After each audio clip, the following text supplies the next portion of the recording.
धन्यवाद दिए प्रभु आमान को पुनर्बार सुजोग देइछंती तांको चरण निकट बसिबा निमंते तांकरी निकटस्थ हेबा निमंते तेबे प्रभु आमान को जेते बेले सुंदर सुजोग देइछंती तेबे आसंतु आमान को जीवन मध्य जहाँ बोझ अछि ताहा माने परमेश्वर के चरण तळे आमे रखू एवं प्रभु जे मान को सुजोग देइछंती जीवन रे बंचाइछंती तेणु आनकु जो साहाय्य आशीर्वाद करी आसी ताहाको आमे स्मरण करू आमान को निमंते जो समस्त कार्य करि सारिछंती जो प्रेम को प्रकाश करछंती ताहा मध्य आमाने स्मरण करी तांकरी सेवा उपासना करू वर्तमान आमाने आरंभ पूर्वरु गीत संहिता 136 प्रत्येक सप्ताह भलिया आज मध्य आमे गीत संहिता 136 एक ठारू 10 पद पर्यंत आमाने अध्ययन करबा मिलित भाबरे आम प्रथम लाइन पढ़िबी आपण माने ता द्वितीय लाइन पढ़िबे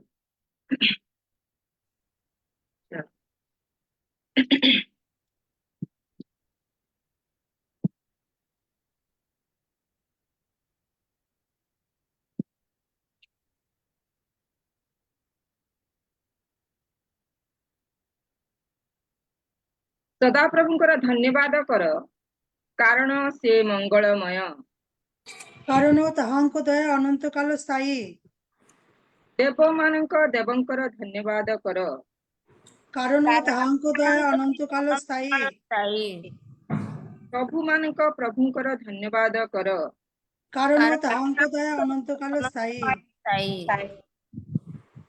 जे महत महत आश्चर्य कर्म करिवारे अद्वितीय ताहांकर धन्यवाद कर कारण ताहांको दया अनंत काल स्थायी जे बुद्धि रे आकाश मंडल निर्माण कले ताहांकर धन्यवाद कर कारण ताहांको दया अनंत काल स्थायी जे भूमंडल को जल राशि उपरे विच्छिन्न कले ताहांकर धन्यवाद कर कारण ताहांको दया अनंत काल स्थायी जे महा ज्योतिर्गण निर्माण कले ताहांकर धन्यवाद कर कारण ताहांको दया अनंत काल स्थायी दिवस रे कर्तृत्व करिया पाई सूर्य को निर्माण कले से कारण ताहांको दया अनंत काल स्थायी रात्रि रे कर्तृत्व करिया पाई चंद्र और तारागण निर्माण कले से कारण ताहांको दया अनंत काल स्थायी प्रथम जात मान को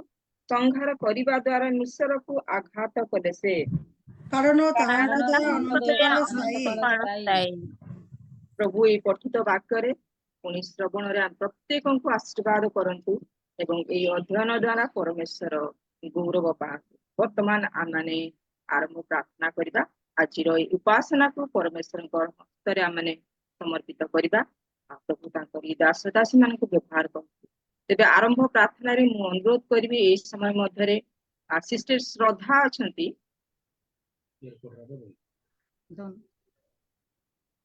सिस्टर श्रद्धा ओ गाड़ी अच्छी बस ठीक अच्छे ए समय मध्य मु अनुरोध करे आम मान गहन अच्छी अछंती आम मान प्रिय आंटी अछंती मिसेस टुनु लिमा को अनुरोध करे आरंभ प्रार्थना रे पढ़े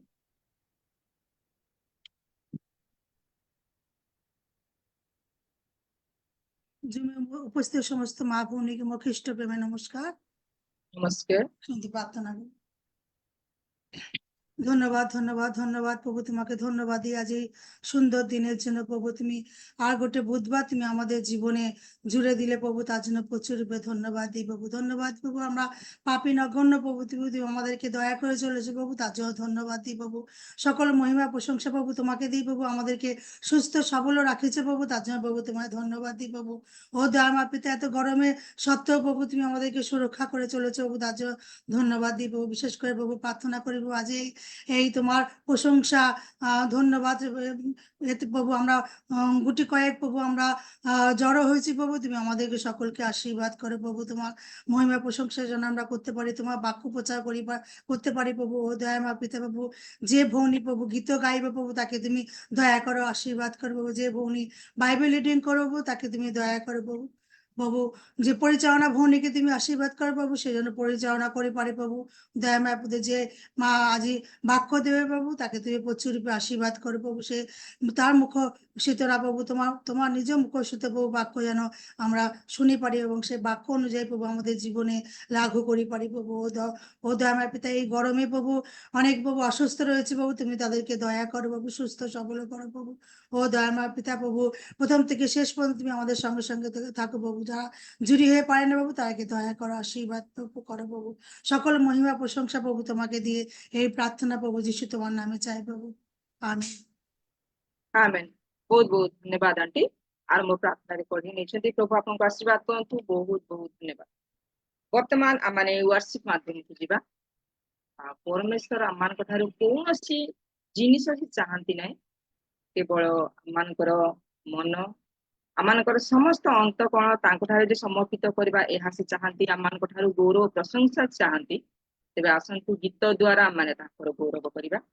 आज आराधना आम को बढ़ाई ने प्रभुंर गौरव करेंगे से निमंते मु आह्वान करे।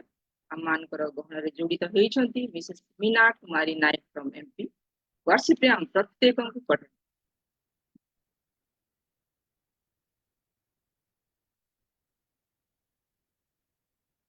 आज जूम मीटिंग रे उपस्थित मोर ख्रीष्ट प्रेम नमस्कार। नमस्ते। शुभा जाउची? हाँ शुभा जाउची। अनम्यूट करो। मो प्रभु विशेष धन्यवाद दिए मते ए समय रे आपण माने सुजोग देइछंती। प्रभु सुजोग देइछंती तांका आराधना करबा पई मो आपण मानकु भी प्रभु को भी विशेष धन्यवाद दिए। आसंतु ए समय रे आमे हृदय भक्तिर सहित परमेश्वर को आराधना करबा। सेति पय आमे गोटे ओडिया गीत गाइबा। ए गीत समस्त को जणाशुना गीत, केवल मु गाइबी या नुहे, आपण माने मध्य परमेश्वर को उपस्थित वर्तमान अच्छा। एथिपाई आमे निज निज हृदय को परमेश्वर को चंचल अर्पण करी गीत को गाइबा। जेपरि आमर आराधना को परमेश्वर ग्रहण करेंगे, आम को आशीर्वाद करेंगे, तांकरी पथरे आम को से कढ़ाई नेबे। एथिपाई आमे समस्ते भय भक्तिर सहित संपूर्ण समर्पित होई आमे ए गीत को गाइबा।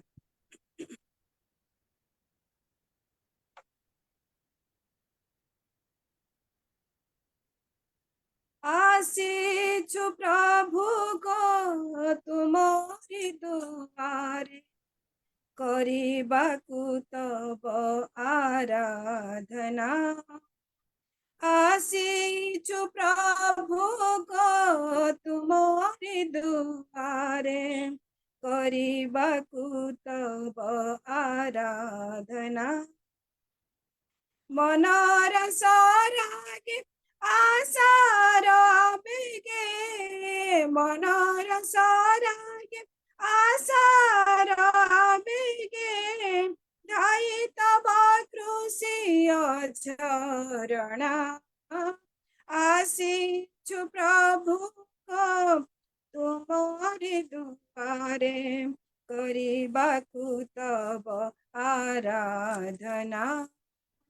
आसीछु प्रभु को तुमरी दुआरे, करिबाकु तब आराधना। ए शुष्क पराणे नाही भक्ति प्रीति, करिबाकु नित्य तब पूजा स्तुति। ए शुष्क पराणे नाही भक्ति प्रीति, करिबाकु नित्य तब पूजा स्तुति। नई बेदासम हृदय को, नई बेदासम हृदय को, और कुछु पदे हेउ घेना। आसीछु प्रभु को तुमरी दुआरे, करिबाकु तब आराधना।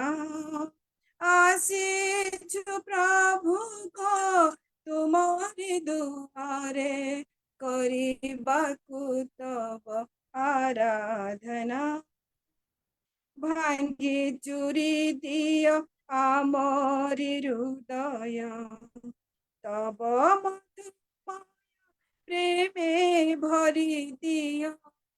ଭାଙ୍ଗି ଚୁରି ଦିଅ ଆମରି ହୃଦୟ ତବ ମଧୁମୟ ପ୍ରେମେ ଭରି ଦିଅ ନୂଆ ଭାବେ ଗଢ଼ ତୁମରି ରୂପରେ ନୂଆ ଭାବେ ଗଢ଼ ତୁମରି ରୂପରେ ନିଭାଇଆ ପାପ କାଳିମା ଆସିଛୁ ପ୍ରଭୁ ତୁମରି ଦୁଆରେ କରିବାକୁ ତବ ଆରାଧନା ଆସିଛୁ ପ୍ରଭୁ ତୁମରି ଦୁଆରେ କରିବାକୁ ତବ ଆରାଧନା ମନ ପ୍ରାଣ ଆତ୍ମା ଶରୀର ମୋର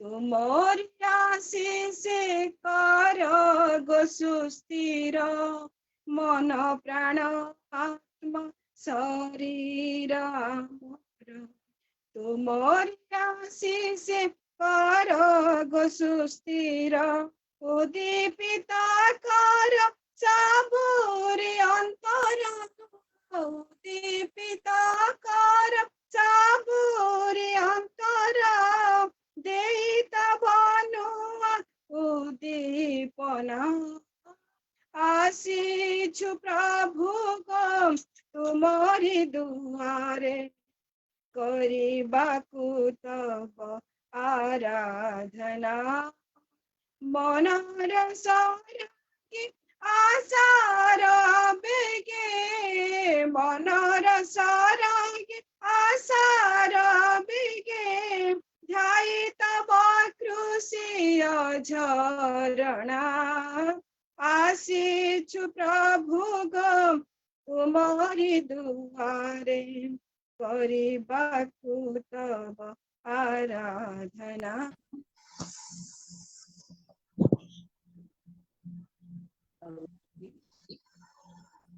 ଆସନ୍ତୁ ଏ ସମୟରେ ଆମେ ଆଉ ଗୋଟେ ଗୀତ ଗାଇ ପରମେଶ୍ୱର କରିବା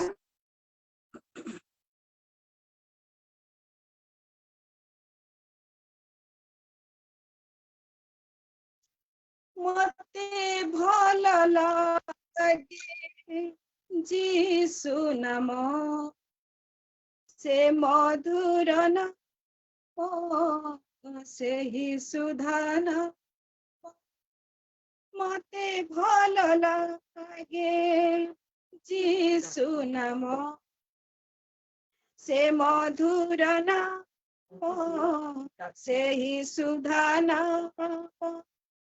ମୋ ଜୀବନ ଯୀଶୁ ନାମ ମୋ ଜୀବନ ଯୀଶୁ ନାମ ସବୁ ନାମ ଠାରୁ ଅନୁପମ ମତେ ଭଲ ଲାଗେ ଯୀଶୁ ନାମ ସେ ମଧୁର ନାମ ସେହି ସୁଧାନ ମତେ ଭଲ ଲାଗେ ଯୀଶୁ ନାମ ସେ ମଧୁର ନାମ ସେହି ସୁଧାନ ଜୀବନଦାୟକ ଶାନ୍ତିଦାୟକ ଦୁଃଖ ବିନାଶକ ସୁଖ ପ୍ରଦାୟକ ଜୀବନଦାୟକ ଶାନ୍ତିଦାୟକ ଦୁଃଖ ବିନାଶକ ସୁଖ ପ୍ରଦାୟକ ଯୀଶୁ ମୋର ସବୁ କିଛି ଯୀଶୁ ମୋର ସବୁ କିଛି ତାଙ୍କ ଠାରେ ଗୁନ୍ଥା ମୋ ପ୍ରାଣ ମତେ ଭଲ ଲାଗେ ଯୀଶୁ ନାମ ସେ ମଧୁର ନାମ ସେହି ସୁଧାନ ମତେ ଭଲ ଲାଗେ ଯୀଶୁ ନାମ ସେ ମଧୁର ନାମ ସେହି ସୁଧାନା ଦୟାର ସାଗର କ୍ଷମାର ଆକର ନିରାଶ ଆନନ୍ଦ ନିଜର ଦୟାର ସାଗର କ୍ଷମାର ଆକର ନିରାଶ আনন্দ নিঝর দিবানিশি ভাজুথিবি দিবানিশি ভাজুথিবি মধুময় প্রিয় যিশু নাম মতে ভাল লাগে যিশু নাম সে মধুর নাম ସେହି ସୁଧାନା মতে ভাল লাগে যিশু নাম সে মধুর নাম ସେହି ସୁଧାନା ଆସନ୍ତୁ ଏ ସମୟରେ ଆମମାନେ ପରମେଶ୍ୱରକୁ ମହିମା କରିବା ପ୍ରଶଂସା କରିବା ତାଙ୍କୁ ଧନ୍ୟବାଦ କରିବା କାରଣ ତାଙ୍କେ ଯୋଗ୍ୟ ଅଟନ୍ତି। हे सर्वशक्तिमान एकमात्र सत्य जीवित वास्तव परमेश्वर प्रभु आमे तुमर महिमा करूछु कारण तुम्हें योग्य अट मोर परमेश्वर पिता प्रभु आसमान और जमीन रो फरक प्रभु तुमर आमर मध्य परमेश्वर पिता कारण तुम्हें पवित्र अट आओ प्रभु हम माटी मात्र प्रभु किंतु तुम्हें अमान को तत्वावधान करवा परमेश्वर आमे तुम धन्यवाद करूछु प्रभु तुम्हें क्रोध रे धीर होइथिबारु ए पर्यंत आमको सह्य करि आछियो बोली आमे तुम प्रशंसा करूछु प्रभु तुम्हें आमको क्षमा देइथिबारु प्रभु आज दिन रे मध्य तुम्हें आमको जीवित रखिलो प्रभु मातार उदर ठारू एथि पाए आमे तुम धन्यवाद करूछु तुमको देवा पाई आम पाखरे किछि नाही प्रभु तथापि तुम्हें निस्वार्थ भाव रे आमको प्रेम करि आछियो आ तुमरी कोन प्रभु दिन प्रतिदिन आमको पाई नूतन अधिक अधिक प्रभु धन्यवाद करूछु तुमर सुरक्षार हस्त प्रभु आमन को आज जाए सुरक्षा देई अछि प्रभु आमन को धार्मिकता तुम सकाशे नहीं पिता परमेश्वर केवल तुम स्नेह करुणा प्रभु एथि पाए में तुम धन्यवाद करूछु पिता तुमर पवित्र सिंहासन तल को आसीबार तुम सम्मुख को आसीबार योग्यता आम पाखे नहीं पिता परमेश्वर प्रभु आमन को कौन सी उत्तमता नहीं प्रभु जहाँ हमें तुमको देखाई तुमको देही प्रभु तुम ठारो आदर पाई पारिबु प्रभु तुम ठारो स्नेह पाई पारिबु ममता पाई पारिबु ए प्रकार कौन सी विषय नहीं प्रभु हे प्रभु तुम्हें समस्त चाहिलो नहीं तुम्हें आमन को मन को चाहिलो प्रभु कारण तुम्हें जानिछ आमे तुमको किछि देवा पाई योग्य न हो आमे सक्षम न हो प्रभु आमे तुम धन्यवाद करूछु तुमरी करुणा पाई प्रभु तुमरी प्रेम पाई पवित्र पिता परमेश्वर तुम्हें धन्य प्रभु तुम्हें धन्य ए पर्यंत आमन को संभाली आसीथिबार धन्यवाद दोछि प्रभु प्रति मुहूर्त रे प्रति समय रे तुम्हें आमन को संग रे रहि आसीथिबार धन्यवाद करूछि प्रभु आमे तुमको संतुष्ट न करि पारले मध्य प्रभु तुमरी प्रेम को तुम्हें कमी हेबा पाई देई न हो बोली तुमको धन्यवाद करूछि प्रभु तुम्हें जो अद्भुत प्रेम को कलो तुम निज पुत्र रो बलिदान रे प्रभु आमन को तुम निकटवर्ती कलो प्रभु तुमको धन्यवाद दोछु धन्यवाद करुछि प्रशंसा करुछि गौरव करुछि पिता परमेश्वर आज सुंदर अवकाश पाई तुमको धन्यवाद दोछि मिलित भाव रे अन्य स्थान रे रही मध्य किछि माँ भौणी माने प्रभु तुम आराधना करिबार सुजोग तुम्हें देइथिबारु प्रभु तुमको धन्यवाद दोछि पिता तुम्हें हाथ बढ़ाओ प्रभु हमें समस्त को छुओ प्रभु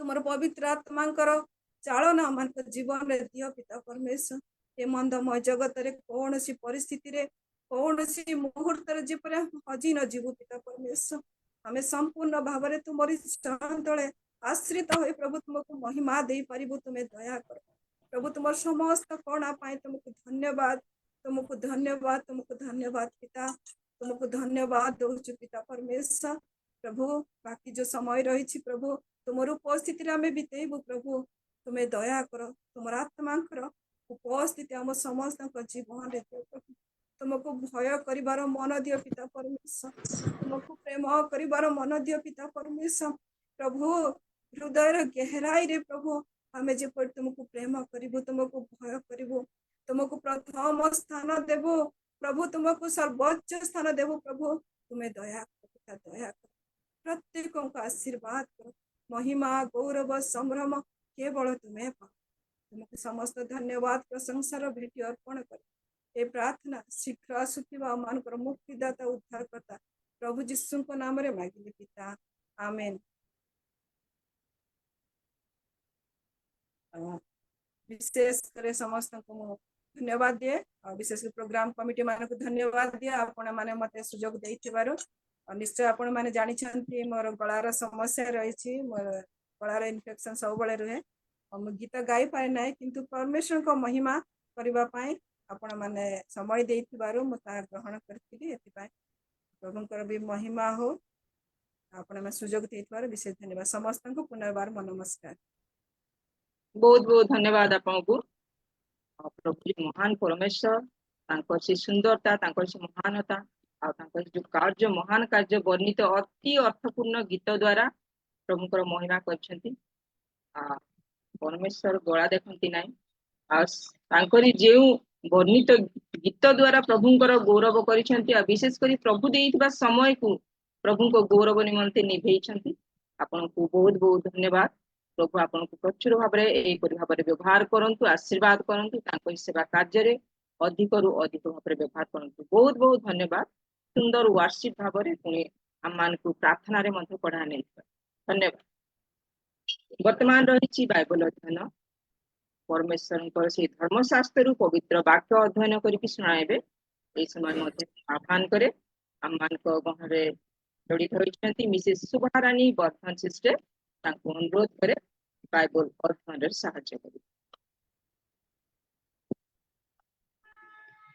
धन्यवाद प्रभुंकर महान नाम को धन्यवाद देवा संगे संगे उपस्थित प्रत्येक प्रभुंकर ख्रीष्ट दासी मान को मोर ख्रीष्ट प्रेम नमस्कार आ धन्यवाद दउची प्रभु आमान को ए 4 मास आमान को सुंदर भाव में कौन सी प्रकार असुविधा समस्या नहीं आमान को ए प्रथम मे मासर पंचम मासर प्रथम दिन रे आमान को पदार्पण करिथिबार प्रभुकर नाम धन्यवाद देवा संगे संगे आसंत आमे समस्ते समस्ते जानिथिबा पद गीत संहिता 103 पद मु 1 रु 10 पर्यंत पढ़िबे आपण माने वाक्य प्रति मनोयोग हेबे।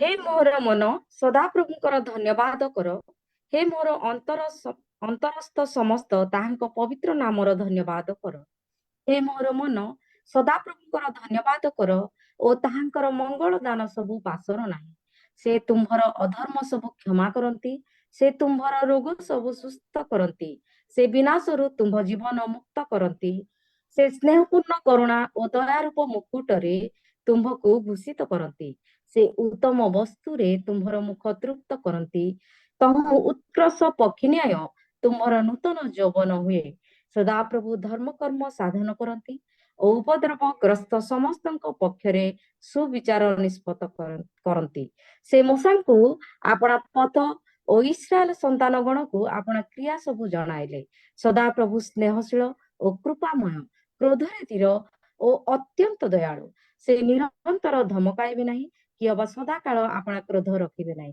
से आम्भ मानक पाप प्रमाणे आम्भ मानक प्रति व्यवहार करनाहंती कि अब आम मानक अधर्म अनुसार आम मानक प्रतिफल देनाहंती प्रभु ए पठित वाक्य रे प्रभु अनुग्रह आशीर्वाद करंतु आमेन। बहुत बहुत धन्यवाद सिस्टर परमेश्वर से पवित्र मुख निर्गत वाक्य को अति सुंदर भाव में उत्तम भाव में स्पष्ट भाव में अध्ययन करके प्रभु देइबा समय को उत्तम भाव में निभेइछंती प्रभु आपनको आशीर्वाद करंतु बहुत बहुत धन्यवाद। वर्तमान मेमोरी वर्स रही यदि आपण माने मुखस्थ करिसेंती ताहले मुखस्थ पद कहबा।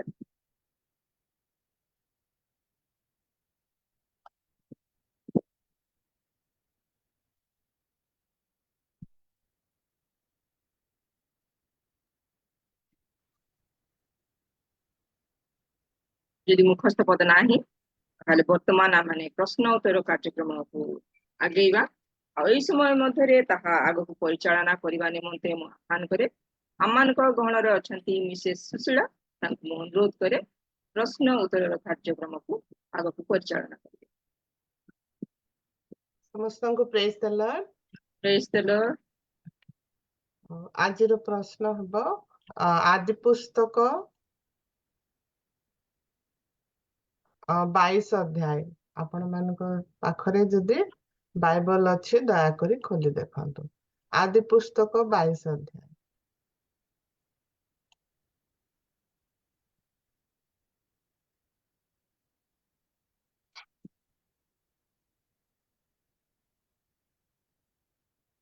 ତାହେଲେ ମୁଁ ପ୍ରଶ୍ନ ପଢୁଛି। ଆଶା କରୁଛି ଆପଣ ମାନେ ଖୋଲିଛନ୍ତି ଆପଣଙ୍କର ବାଇବଲ।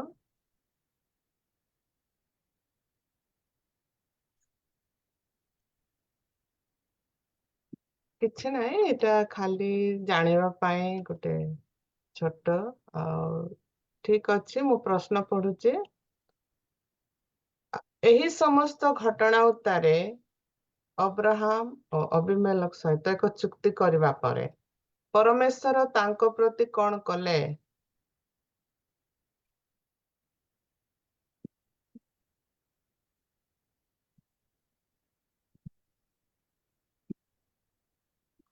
ଦୟାକରି ଅନମ୍ୟୁଟ କରିକି ଉତ୍ତର ଦିଅନ୍ତୁ।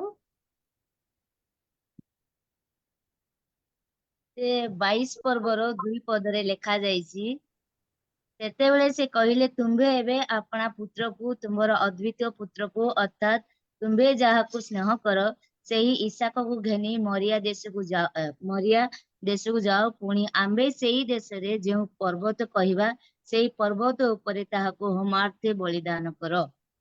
ଏହା କହିଛନ୍ତି ପରମେଶ୍ୱର ଅବ୍ରାହ୍ମ।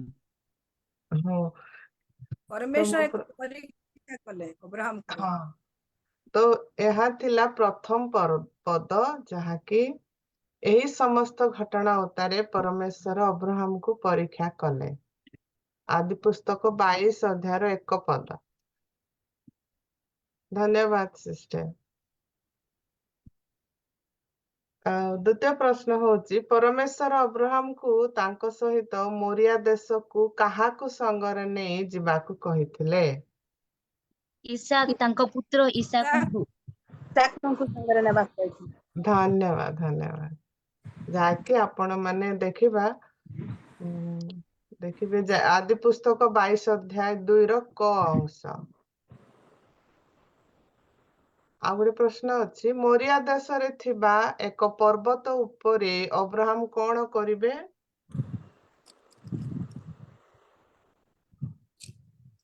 হোমাত্ম করিল, হোমাত্ম বলিদান করো। ଧନ୍ୟବାଦ। ଆଦି ପୁସ୍ତକ 22 ଅଧ୍ୟାୟ 2ର ପରମେଶ୍ୱରଙ୍କ ନିର୍ଦ୍ଦିଷ୍ଟ ସ୍ଥାନକୁ ଯାତ୍ରା କଲେ। ଧନ୍ୟବାଦ। ଆଦି ପୁସ୍ତକ 22 ଅଧ୍ୟାୟର 2ର କ ଅଂଶରେ ଅଛି। ଆଉ ଟିକେ ଦେଖି ଦିଅନ୍ତୁ ଉତ୍ତର। ତାହେଲେ ମୁଁ ଆଉ ଗୋଟେ ପ୍ରଶ୍ନକୁ ଯିବି। ପରମେଶ୍ୱର ଯାହା କହିଥିଲେ ସେଇ ସ୍ଥାନକୁ ଯିବା ପୂର୍ବରୁ ଅବ୍ରାହମ ସକାଳେ ଉଠିବା ପରେ ସେ କଣ କଲେ?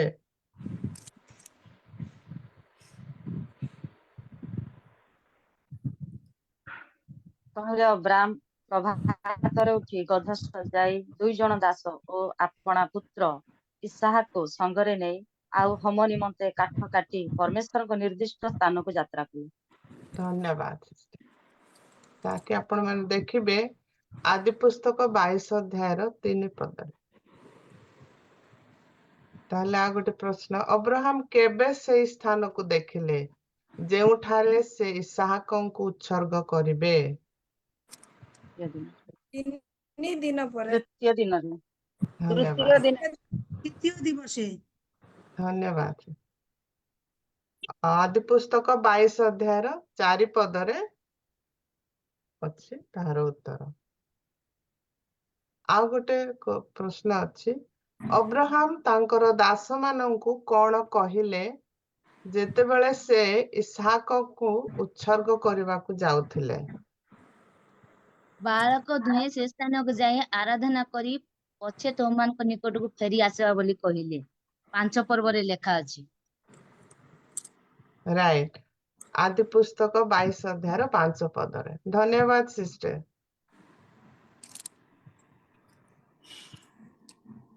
ଆଉ ଗୋଟେ କ୍ୱେଶ୍ଚିନ୍ ଅଛି।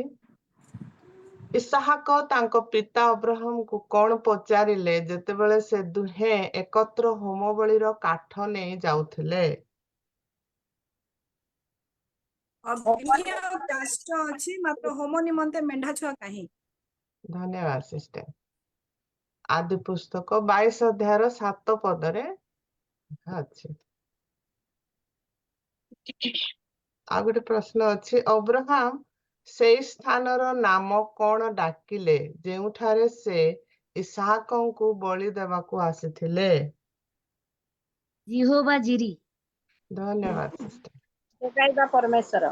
ହଁ ଧନ୍ୟବାଦ। 22 ଆଦି ପୁସ୍ତକ 22 ଅଧ୍ୟାୟର 14 ପଦରେ ଧନ୍ୟବାଦ। ତାହେଲେ ଆଉ ଥରେ ଗୋଟେ ପ୍ରଶ୍ନ ଅଛି। କିଏ ଦ୍ୱିତୀୟ ଥର ସ୍ୱର୍ଗରୁ ଅବ୍ରାହମଙ୍କୁ ଡାକିଲେ? ପରମେଶ୍ୱର।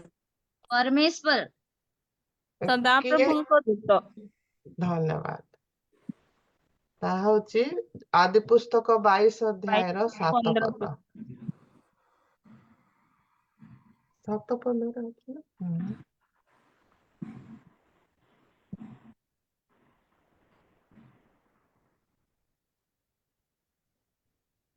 ରାଇଟ୍ 15 ପର୍ବରେ ଅଛି। ସରି ମୋର ମିଷ୍ଟେକ୍ ଅଛି ଏଠି।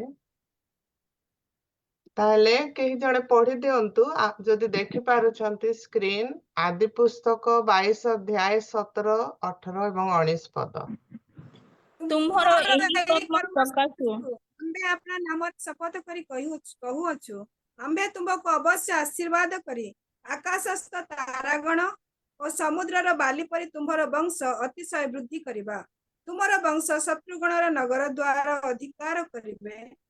ପୁଣି ପୃଥିବୀସ୍ଥ ସମସ୍ତ ଜାତି ତୁମ୍ଭର ବଂଶ ଦ୍ୱାରା ଆଶୀର୍ବାଦ ପ୍ରାପ୍ତ ହେବେ, ଯେହେତୁ ତୁମ୍ଭେ ଆମ୍ଭର ବାକ୍ୟ ପାଳନ କରିଅଛ।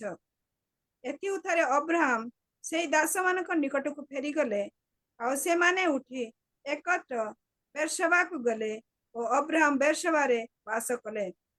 ଧନ୍ୟବାଦ ସିଷ୍ଟର। ଆଉ ଆଜି ଥିଲା ଏହି ପ୍ରଶ୍ନ 22 ଅଧ୍ୟାୟ। ସମସ୍ତଙ୍କୁ ଧନ୍ୟବାଦ ଜଣାଉଛି ଯେ ପାର୍ଟିସିପେଟ କରିଛନ୍ତି। ଆଉ ପ୍ରଭୁଙ୍କର ଇଚ୍ଛା ହେଲେ ଆମେ ଆସନ୍ତା ସପ୍ତାହ ମାନଙ୍କୁ ଦେଖିବା ଆଦି ପୁସ୍ତକ 23 ଅଧ୍ୟାୟ। ସମସ୍ତଙ୍କୁ ଧନ୍ୟବାଦ। ଆଉ ଏହି କୋଶ୍ଚିନ ର ପୁରା ମାନେ ଏଇ ଅଧ୍ୟାୟର କୋଶ୍ଚିନ ଅଛି ଇଂରାଜୀରେ, ଯାହାକି 32ଟା କୋଶ୍ଚିନ ଗୋଟେ ଗୋଟେ ପର୍ବ ଅନୁଯାୟୀ। ଯଦି କେହି ଚାହାନ୍ତି ତାହେଲେ ଆଉ ଏଇ ମିଟିଂ ପରେ ଯୋଗାଯୋଗ କରିବେ। ସମସ୍ତଙ୍କୁ ଧନ୍ୟବାଦ। ଧନ୍ୟବାଦ Bindu sister. Thank you so much.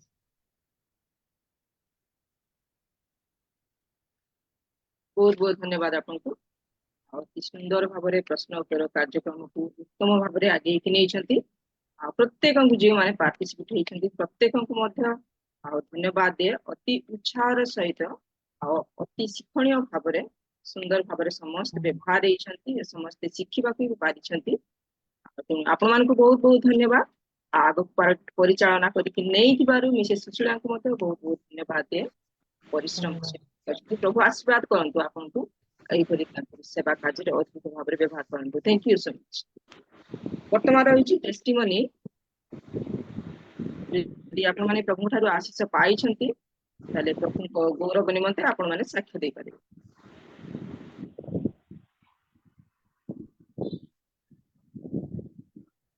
ଯଦି କାହାରି ଟେଷ୍ଟିମନି ସାକ୍ଷ୍ୟ ରହିଛି ତାହେଲେ ଆପଣମାନେ କହିପାରିବେ।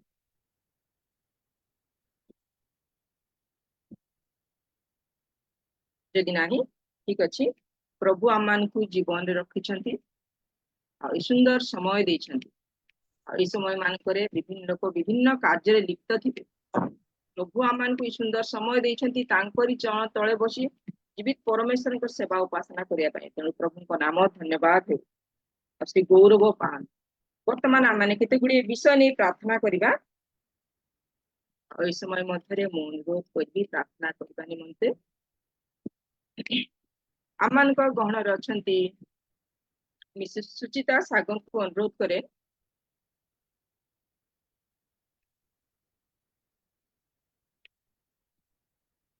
ମିସେସ୍ ସୁଚିତା ସାଗର ହଁ ଅଛି କେତେ ଗୁଡିଏ ବିଷୟ କହିବି ସେଥି ନିମନ୍ତେ ବିଶେଷ କରି ପ୍ରାର୍ଥନା କରିବେ।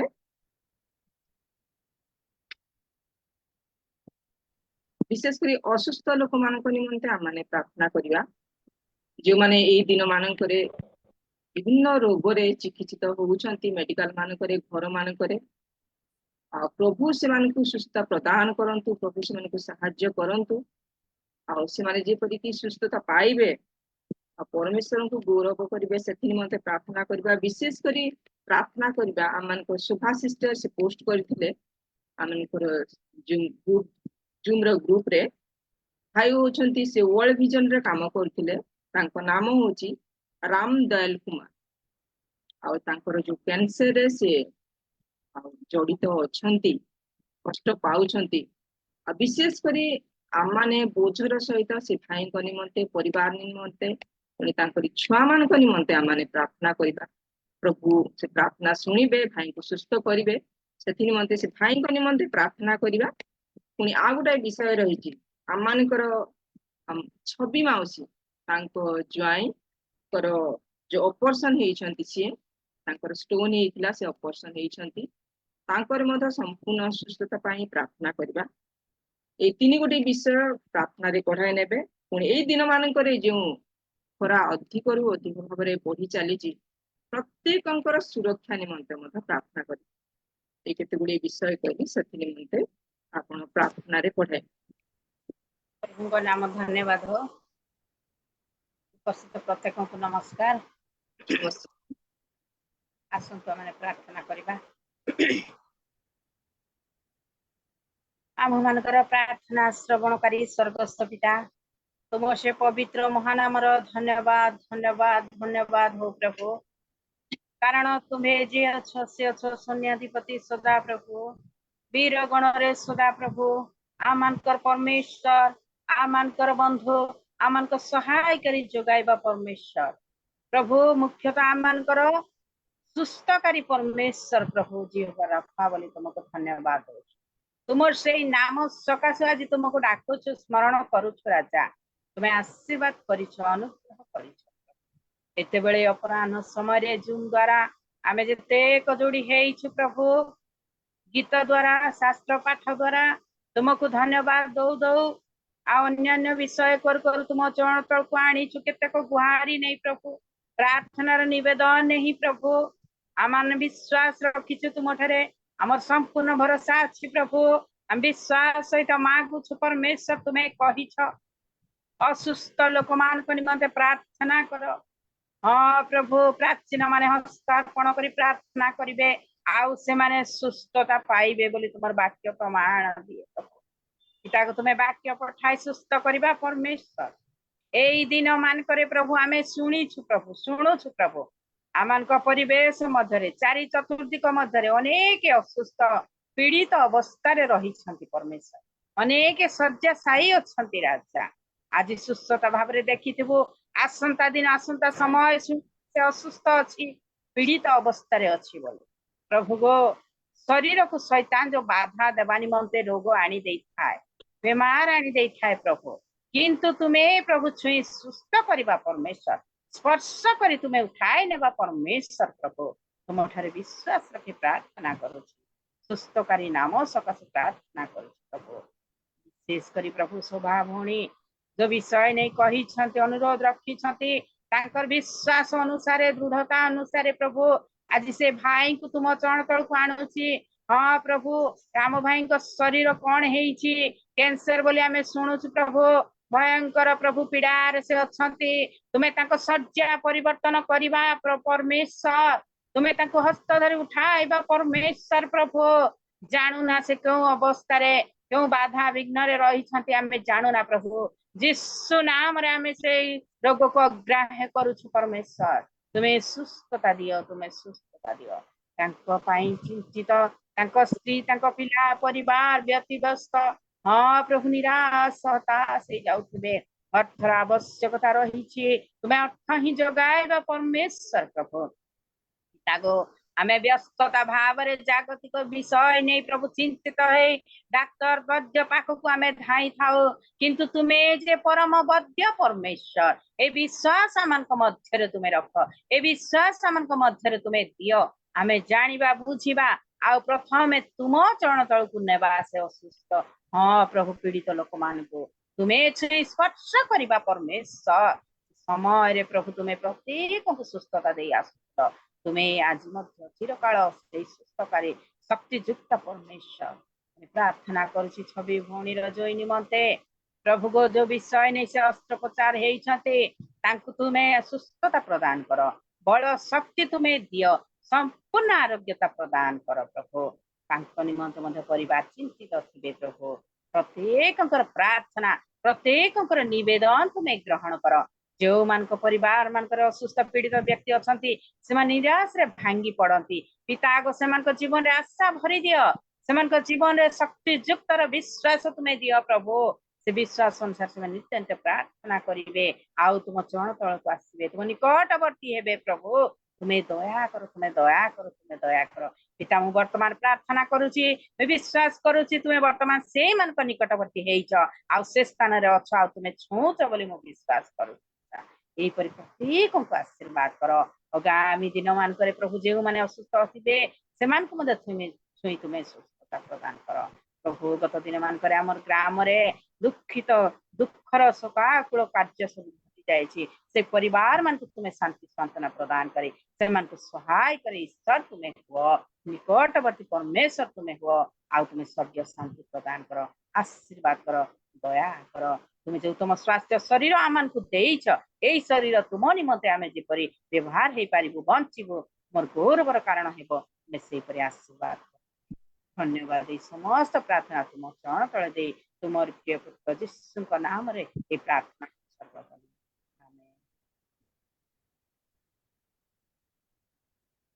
ବହୁତ ବହୁତ ଧନ୍ୟବାଦ ଆପଣଙ୍କୁ। ସମସ୍ତ ବିଷୟ ପ୍ରଭୁଠାରେ ସମର୍ପିତ କରିଛନ୍ତି, ଉତ୍ସର୍ଗ କରିଛନ୍ତି, ନିବେଦନ କରିଛନ୍ତି। ଆପଣଙ୍କୁ ବହୁତ ବହୁତ ଧନ୍ୟବାଦ।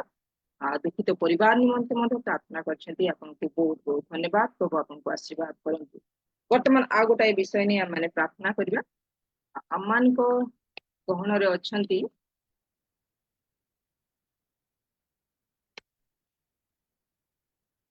ମାଉସୀ ଅଛନ୍ତି ସମ୍ବଲପୁରରୁ, ମିସେସ୍ ପ୍ରକାଶିନୀ ବୀରଙ୍କୁ ଅନୁରୋଧ କରେ।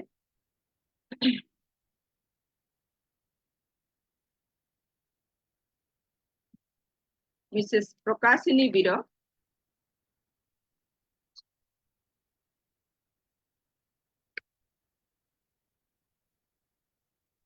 ଠିକ ଅଛି, ଯଦି ନାହାନ୍ତି ଆମମାନଙ୍କ ଗହଣରେ ଅଛନ୍ତି ଦିଦି ଅଛନ୍ତି ଗ୍ରେସି ପ୍ରଧାନ ଦିଦି। ହଁ ଦିଦି ନମସ୍କାର, କୁହନ୍ତୁ। ନମସ୍କାର ଦିଦି। କେତେ ସ୍ଥାନ ମାନଙ୍କରେ ତ ଇଲେକ୍ସନ ହେଇଛି ଆଉ କେତେ ଗୁଡିଏ ସ୍ଥାନରେ ରହିଛି, ଆଉ ଯେପରିକି ଶୃଙ୍ଖଳିତ ଭାବରେ ଇଲେକ୍ସନ ହେବ।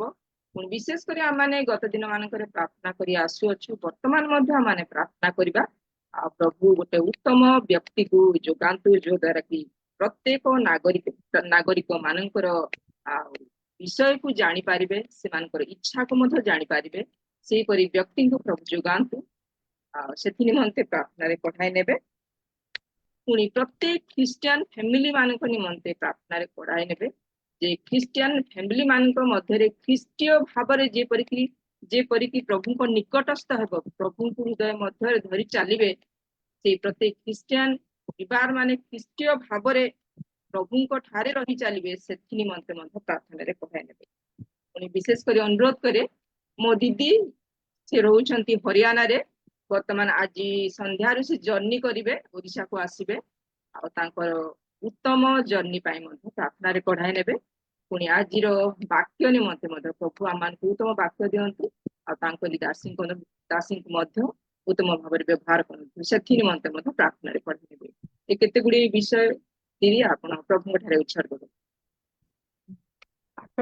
ଆସନ୍ତୁ ପ୍ରାର୍ଥନା କରିବା।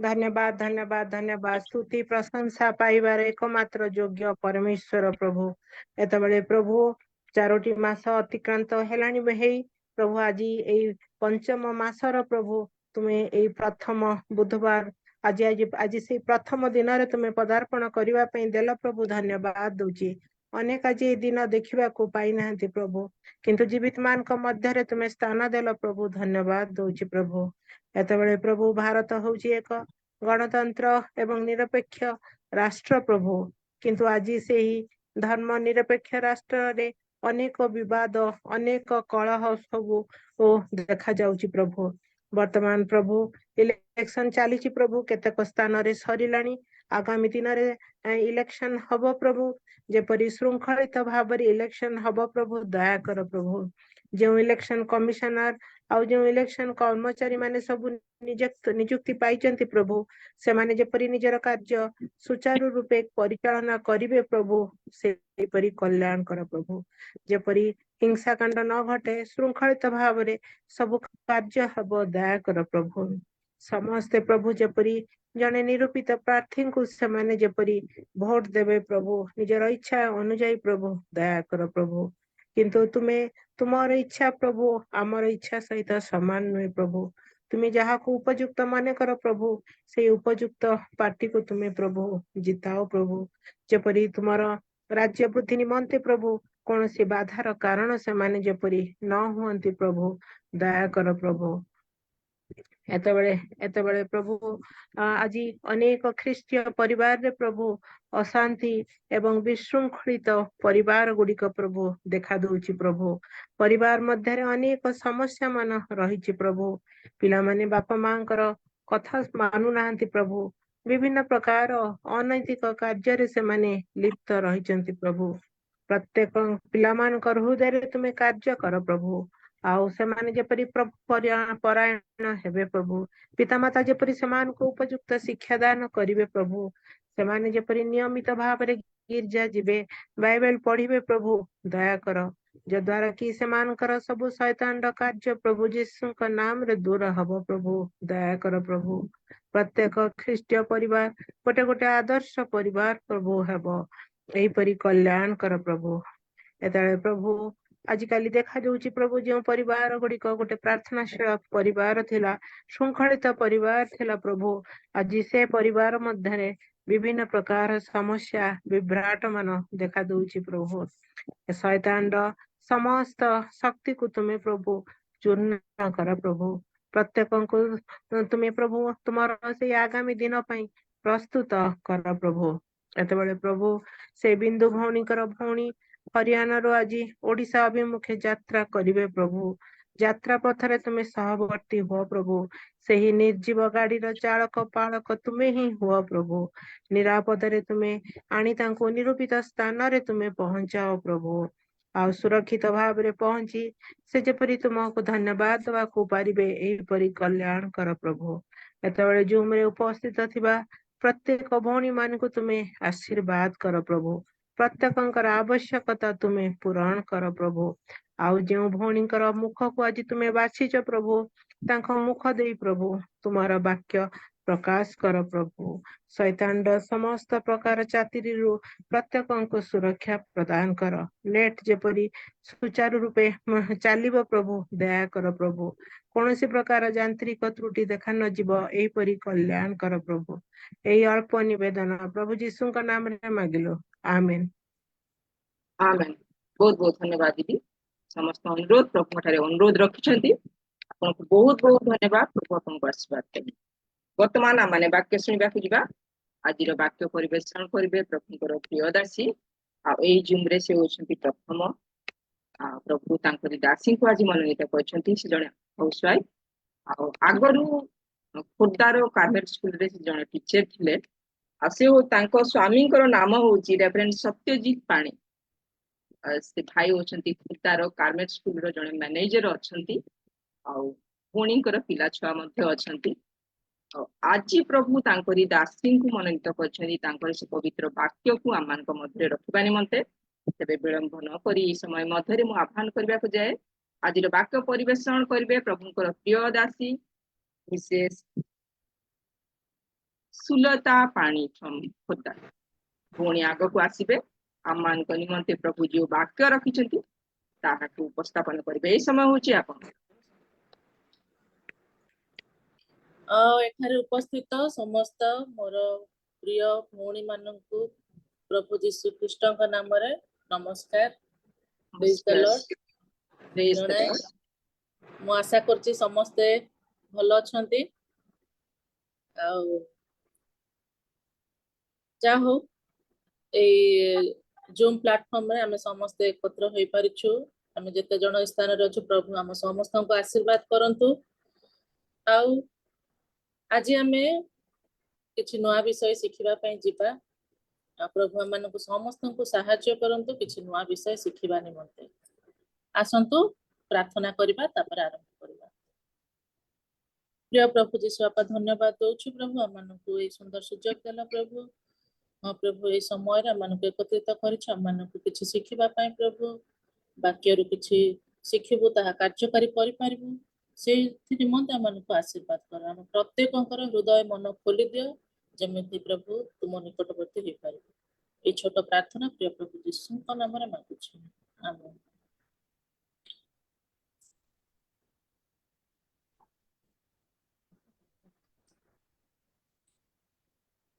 ଆଉ ଆମେମାନେ ଆଜି ବାକ୍ୟ ଆରମ୍ଭ କରିବା। ଆମେ ଖୋଲିବା ପବିତ୍ର ଧର୍ମଶାସ୍ତ୍ରରୁ ଦ୍ୱିତୀୟ ରାଜାବଳୀ ତାର 7 ପର୍ବ।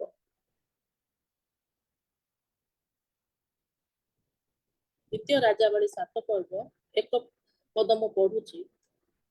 ସେତେବେଳେ ଇଲିଶା କହିଲେ ତୁମେମାନେ ସଦାପ୍ରଭୁଙ୍କ ବାକ୍ୟ ଶୁଣ।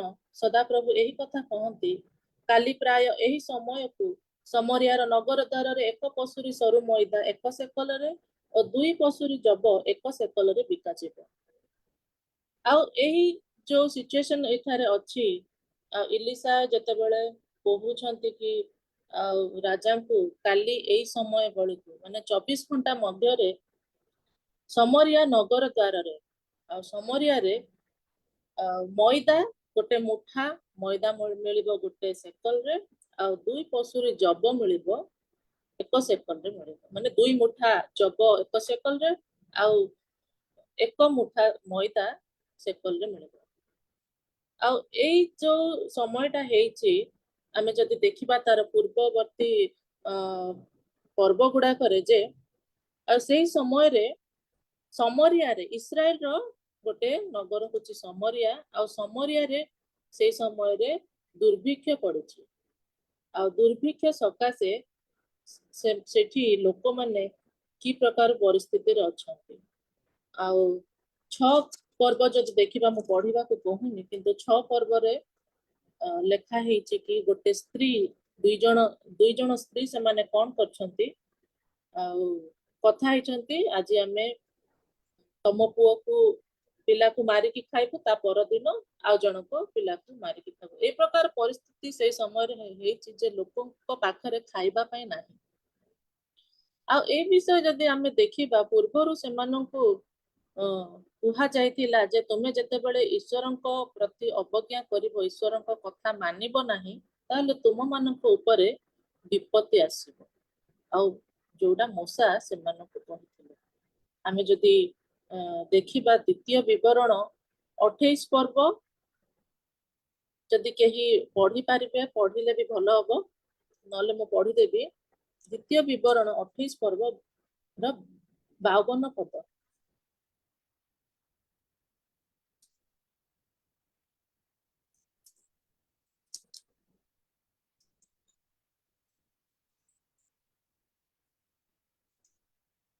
କେହି ପଢିବେ କି ଦ୍ୱିତୀୟ ବିବରଣ 28 ର 52 ପଦ।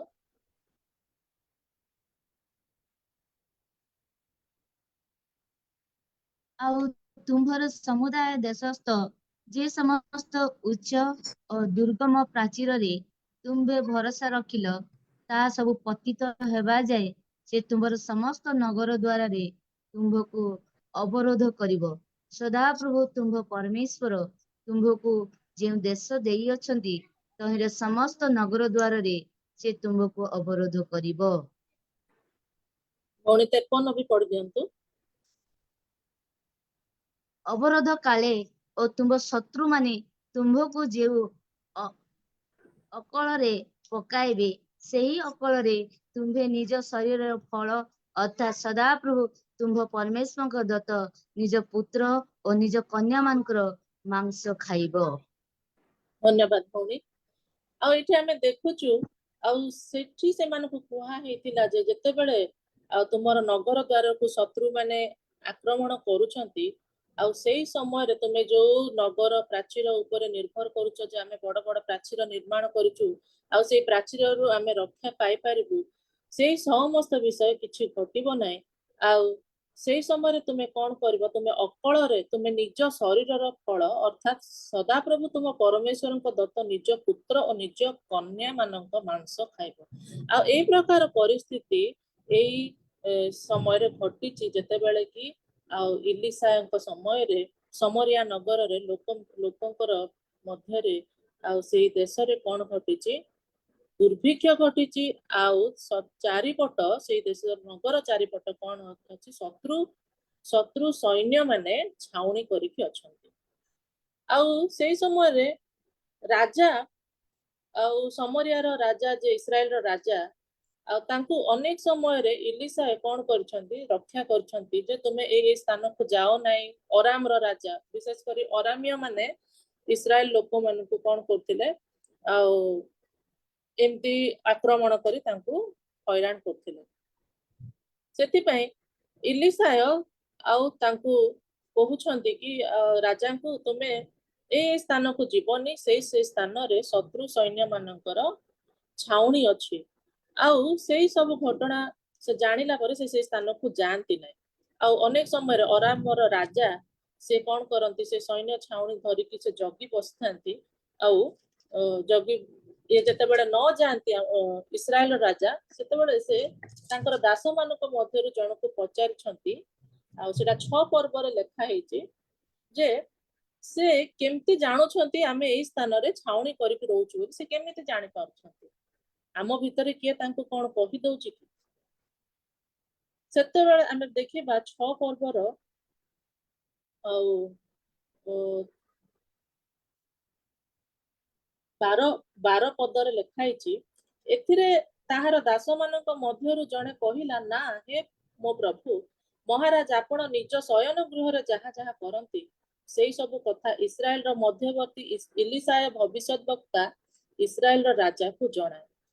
ଏଇଠାରେ ଆମେ ଗୋଟେ ଭଲ ବିଷୟ ଜାଣିପାରୁଛୁ ଯେ ଯେତେବେଳେ ସେଇ ସମରିଆ ବିରୁଦ୍ଧରେ ବା ଇସ୍ରାଏଲର ରାଜା ବିରୁଦ୍ଧରେ ଅରାମର ରାଜା ଯେକୌଣସି ସେ ଚକ୍ରାନ୍ତ କରନ୍ତି, ମନ୍ଦ ଚକ୍ରାନ୍ତ କରନ୍ତି, ତାଙ୍କ ଶୟନ ଗୃହ ମାନେ ତାଙ୍କର ବେଡରୁମରେ ସେ ଯାହା ସବୁ ମନ୍ଦ ଚକ୍ରାନ୍ତ କରନ୍ତି ସେଇ ସବୁ ବିଷୟ ଆଉ ଇଲିଶା କଣ କରନ୍ତି, ଇସ୍ରାଏଲର ରାଜାଙ୍କୁ କୁହନ୍ତି। ଏଥିରୁ ଆମେ ଏଇ ବିଷୟ ଜାଣିପାରୁଛୁ ଯେ ଯେତେବେଳେ ଆମର ଶତ୍ରୁ ଶୈତାନ କିମ୍ବା ଆମ ବିରୁଦ୍ଧରେ ଉଠିବା ଲୋକମାନେ ଯଦି ଆମ ବିରୁଦ୍ଧରେ କୌଣସି କଥା ସେମାନେ ଚକ୍ରାନ୍ତ କରନ୍ତି, ନିଜ ଶୟନ ଗୃହରେ ଚକ୍ରାନ୍ତ କରନ୍ତି କି ଯାହା କରନ୍ତି କି ମନ୍ଦ କଳ୍ପନା କରନ୍ତି, ଆଉ ସେଇଥିରୁ ଆମ ପରମେଶ୍ୱର ଆମକୁ ରକ୍ଷା କରିବା ପାଇଁ ସମର୍ଥ ଅଟନ୍ତି। ସେଦିନ ସେ ଇଲିସାଙ୍କ ଦ୍ୱାରା ସେଇ ଇସ୍ରାଏଲର ରାଜାଙ୍କୁ ସେ ରକ୍ଷା କରିଥିଲେ। ଆଜି ଆମ ମାନଙ୍କୁ ମଧ୍ୟ ଆଉ ସେହି ପରମେଶ୍ୱର ଆମମାନଙ୍କ ଶତ୍ରୁ ଶୈତାନଙ୍କର ମଧ୍ୟରୁ ଆମମାନଙ୍କୁ ରକ୍ଷା କରିବା ପାଇଁ ସମର୍ଥ ଅଟନ୍ତି। ଆଉ ଯେତେବେଳେ ଏଇ ଆମେ 7ର 1 ପଦ ପଢିଲୁ ଯେ ଏଇ ପ୍ରକାର ଭୟଙ୍କର ପରିସ୍ଥିତି ଘଟିଛି ସମରିଆରେ, କଣ ହେଇଛି, ସେ ଦୁର୍ଭିକ୍ଷ ଅଛି, ଚାରିଆଡେ ସୈନ୍ୟ ସାମନ୍ତ ଅଛନ୍ତି, କେତେବେଳେ ତାଙ୍କ ଜୀବନରେ କଣ ଘଟିବ ଆଉ ତାଙ୍କର ଜୀବନରେ କିଛି ଆଶା ନାହିଁ, ଆଶା ସବୁ ତାଙ୍କର ସରିଯାଇଛି। ଆଉ ସେଇ ସମୟରେ ସେ ଇସ୍ରାଏଲର ରାଜା ସମରିଆ ରାଜା ସେ ରାଗିକି କଣ କରିଛନ୍ତି ନା ଇଲିସାଙ୍କୁ ମାନେ ମାରିବା ପାଇଁ ଖବର ପଠେଇଛନ୍ତି। ଆଉ ଖବର ପଠେଇଛନ୍ତି ସେଇଟା 6 ପର୍ବର 32-33 ପଦରେ ଅଛି, ଆମେ ପଢିବା ନାହିଁ, ପରେ ଆପଣ ମାନେ ଯେତେବେଳେ ସୁବିଧା ହବ ପଢିବେ। ଆଉ ସେଇ ସମୟରେ ସେ ଯେତେବେଳେ ପଠେଇଛନ୍ତି ସେ ମାରିବା ପାଇଁ, ଆଉ ଇଲିଶା ଭବିଷ୍ୟତ ବକ୍ତା ସିଏ ଗୋଟେ ଆଶାର ବାକ୍ୟ ସେ କହୁଛନ୍ତି ତାଙ୍କୁ ଯେ ସଦାପ୍ରଭୁ ଏଇ କଥା କହନ୍ତି ଯେ କାଲି ଏଇ ସମୟ ବେଳକୁ ମାନେ 24 ଘଣ୍ଟା ମଧ୍ୟରେ କଣ ଘଟିବ, ଏକ ମୁଠା ମଇଦା 1 ସେକଲରେ ଆଉ 2 ମୁଠା ଜବ 1 ସେକଲରେ ବିକ୍ରି କରାଯିବ। ଆଉ ଯେତେବେଳେ ଏଇ ରାଜା ସେ କଥା ଶୁଣିଲେ, ସେତେବେଳେ ରାଜା ଯେଉଁ ସେନାପତି ଉପରେ ହସ୍ତରେ ନିର୍ଭର କରିଥିଲେ, 2 ପଦରେ ଲେଖା ହେଇଛି, ସେ ପରମେଶ୍ୱର ଲୋକଙ୍କୁ ଉତ୍ତର କରି କହିଲା, ଦେଖ ଯେବେ ସଦାପ୍ରଭୁ ଆକାଶରେ ଦ୍ୱାର କରନ୍ତି ତେବେ କଣ ଏ କଥା ହୋଇପାରିବ? ତହିଁରେ ଇଲିଶା କହିଲେ, ଦେଖ ତୁମେ ସ୍ୱଚକ୍ଷୁରେ ତାହା ଦେଖିବ, ମାତ୍ର ତହିଁରୁ ଭୋଜନ କରିବ ନାହିଁ। ଆଉ ଏଇ ସମୟରେ ରାଜାଙ୍କର ସେଇ ସେନାପତି ସେ ପରମେଶ୍ୱରଙ୍କ ଲୋକଙ୍କ ବାକ୍ୟ ଉପରେ ସେ କଣ କରୁଛନ୍ତି, ଅବିଶ୍ୱାସ କରୁଛନ୍ତି। ଆଉ ଅବିଶ୍ୱାସ କରିକି କଣ କହୁଛନ୍ତି, ସେ ଅବିଶ୍ୱାସ କଣ ପାଇଁ କଲେ, ଯେ ଚାରି ଚତୁର୍ଦିଗରେ କଣ ଅଛି, ସୈନ୍ୟ ସାମନ୍ତ ଅଛନ୍ତି। ତାହେଲେ ସେ ଖାଦ୍ୟ କେଉଁଠାରୁ ଆସିବ? ସେ ଜମା ବିଶ୍ୱାସ କରୁନାହାନ୍ତି। ସେ ଖାଦ୍ୟ କଣ ଈଶ୍ୱର କଣ ଉପରୁ ପଠେଇବେ କି?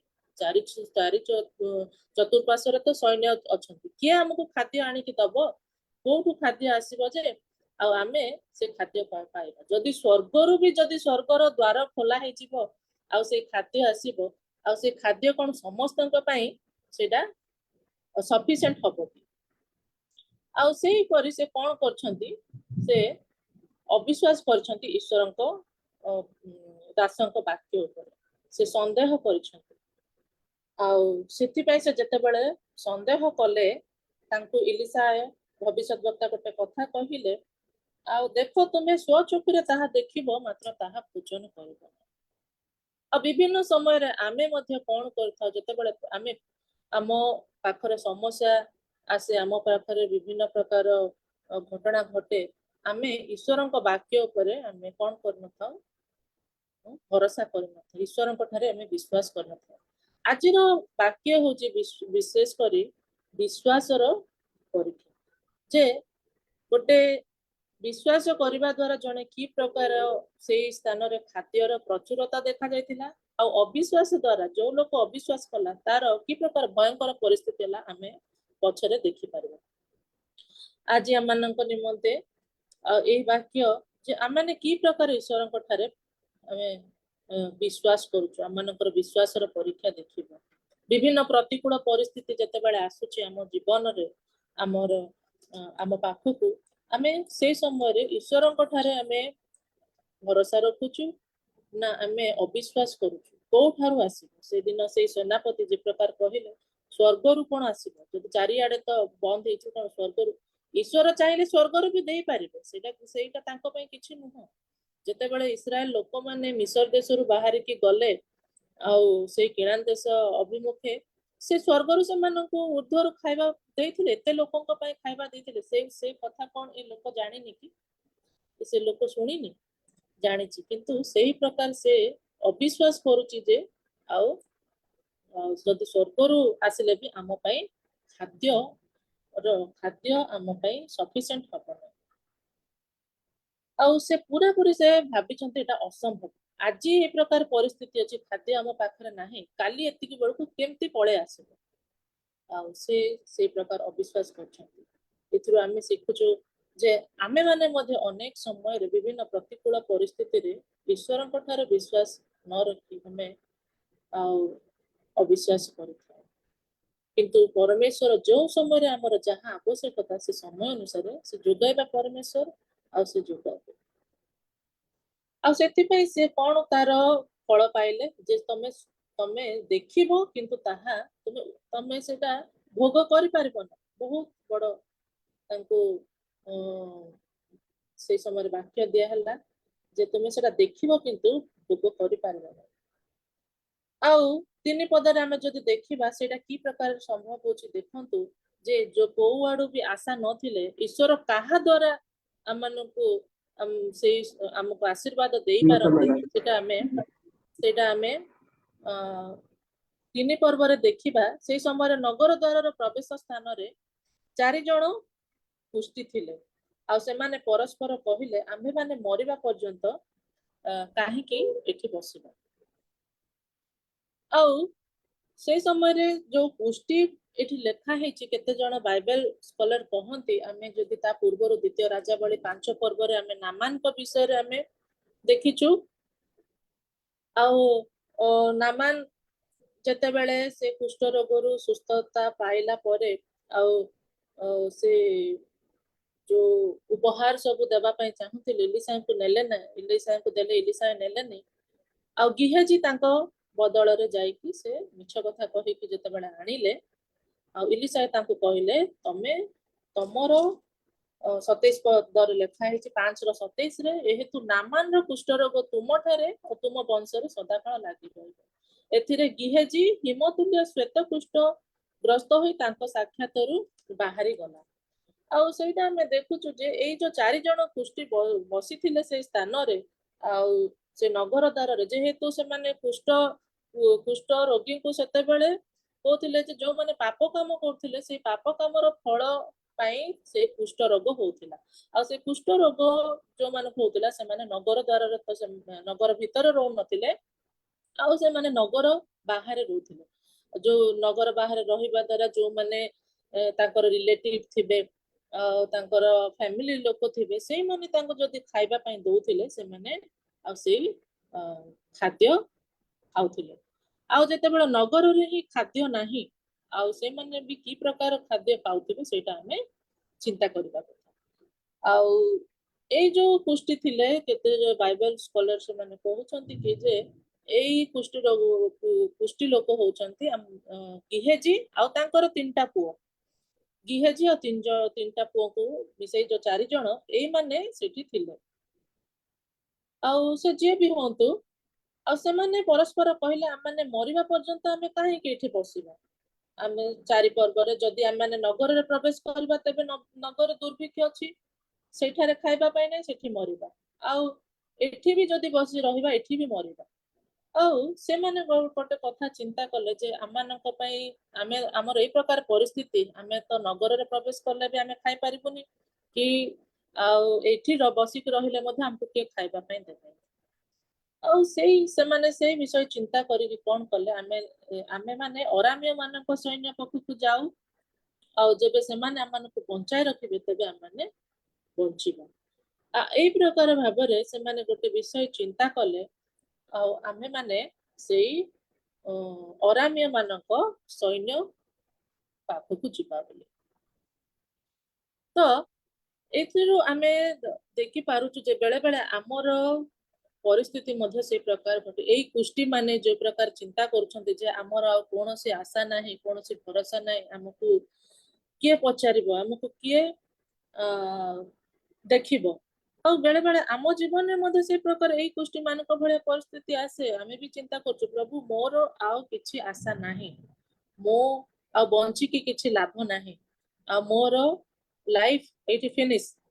ଅନେକ ସମୟରେ ଆମେ ନେଗେଟିଭ ଚିନ୍ତା କରୁଥାଉ, କିନ୍ତୁ ଈଶ୍ୱର ଯେ ଆମମାନଙ୍କ ନିମନ୍ତେ ଅଛନ୍ତି, ଯେ ଈଶ୍ୱର ଯେ ଆମମାନଙ୍କୁ ସୃଷ୍ଟି କଲେ ସେ ବିଷୟଟା ଆମେ ଅନେକ ସମୟରେ ଭୁଲି ଯାଉ। କୋଉଥିପାଇଁ ଆମମାନଙ୍କର ପରିସ୍ଥିତି ଯେତେବେଳେ ଆଉ ବହୁତ ଖରାପ ହୁଏ ଆମେ ସେଇ ସମୟରେ ଭୁଲି ଯାଇଥାଉ।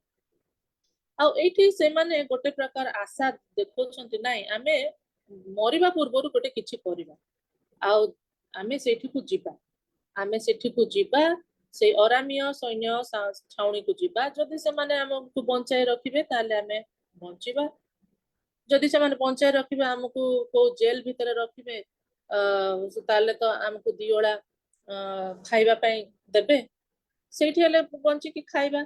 ଯଦି ନାହିଁ ସେମାନେ ଆମକୁ ମାରିଦେଲେ ମାରିଦେବା, ଏଠି ତ ମରିବା, ସେଇଠି ହେଲେ ବି ଯାଇ ମରିବା।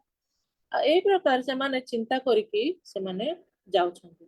ଆଉ ଆମମାନଙ୍କ ମଧ୍ୟରେ ମଧ୍ୟ ଯେତେବେଳେ ଆମର ଏମିତି ପରିସ୍ଥିତି ଆସେ, ଆମମାନେ ଆଜି କଣ ଚିନ୍ତା କରୁଛୁ? ପ୍ରଭୁ ଆମେ ମରିବା ପୂର୍ବରୁ ଆମେ କିଛି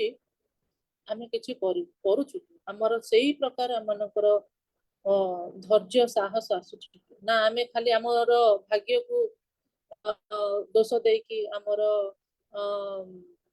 ମନକୁ ଦୋଷ ଦେଇକି, ମନ ଖରାପ କରିକି ସବୁବେଳେ ରହୁଛୁ, ନା ଆମେ କିଛି କରିବା ପାଇଁ ନିଜେ ଚେଷ୍ଟା କରୁଛୁ?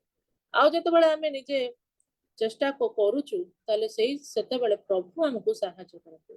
ଆମେ ଯେତେବେଳେ ନିଜ ମନରେ ସାହସ ଆଣୁଛୁ ପ୍ରଭୁଙ୍କ ଠାରେ ଭରସା ରଖି, ପ୍ରଭୁ ଆମକୁ ସାହାଯ୍ୟ କରିବେ। ଆଉ ଏଥିରୁ ଆମେ ଏଇ ବିଷୟ ଶିଖି ପାରୁଛୁ ଯେ ପ୍ରଭୁ ଆମମାନଙ୍କୁ ବଳ ଦିଅନ୍ତୁ, ସାହସ ଦିଅନ୍ତୁ, ଆମମାନେ ଯେମିତି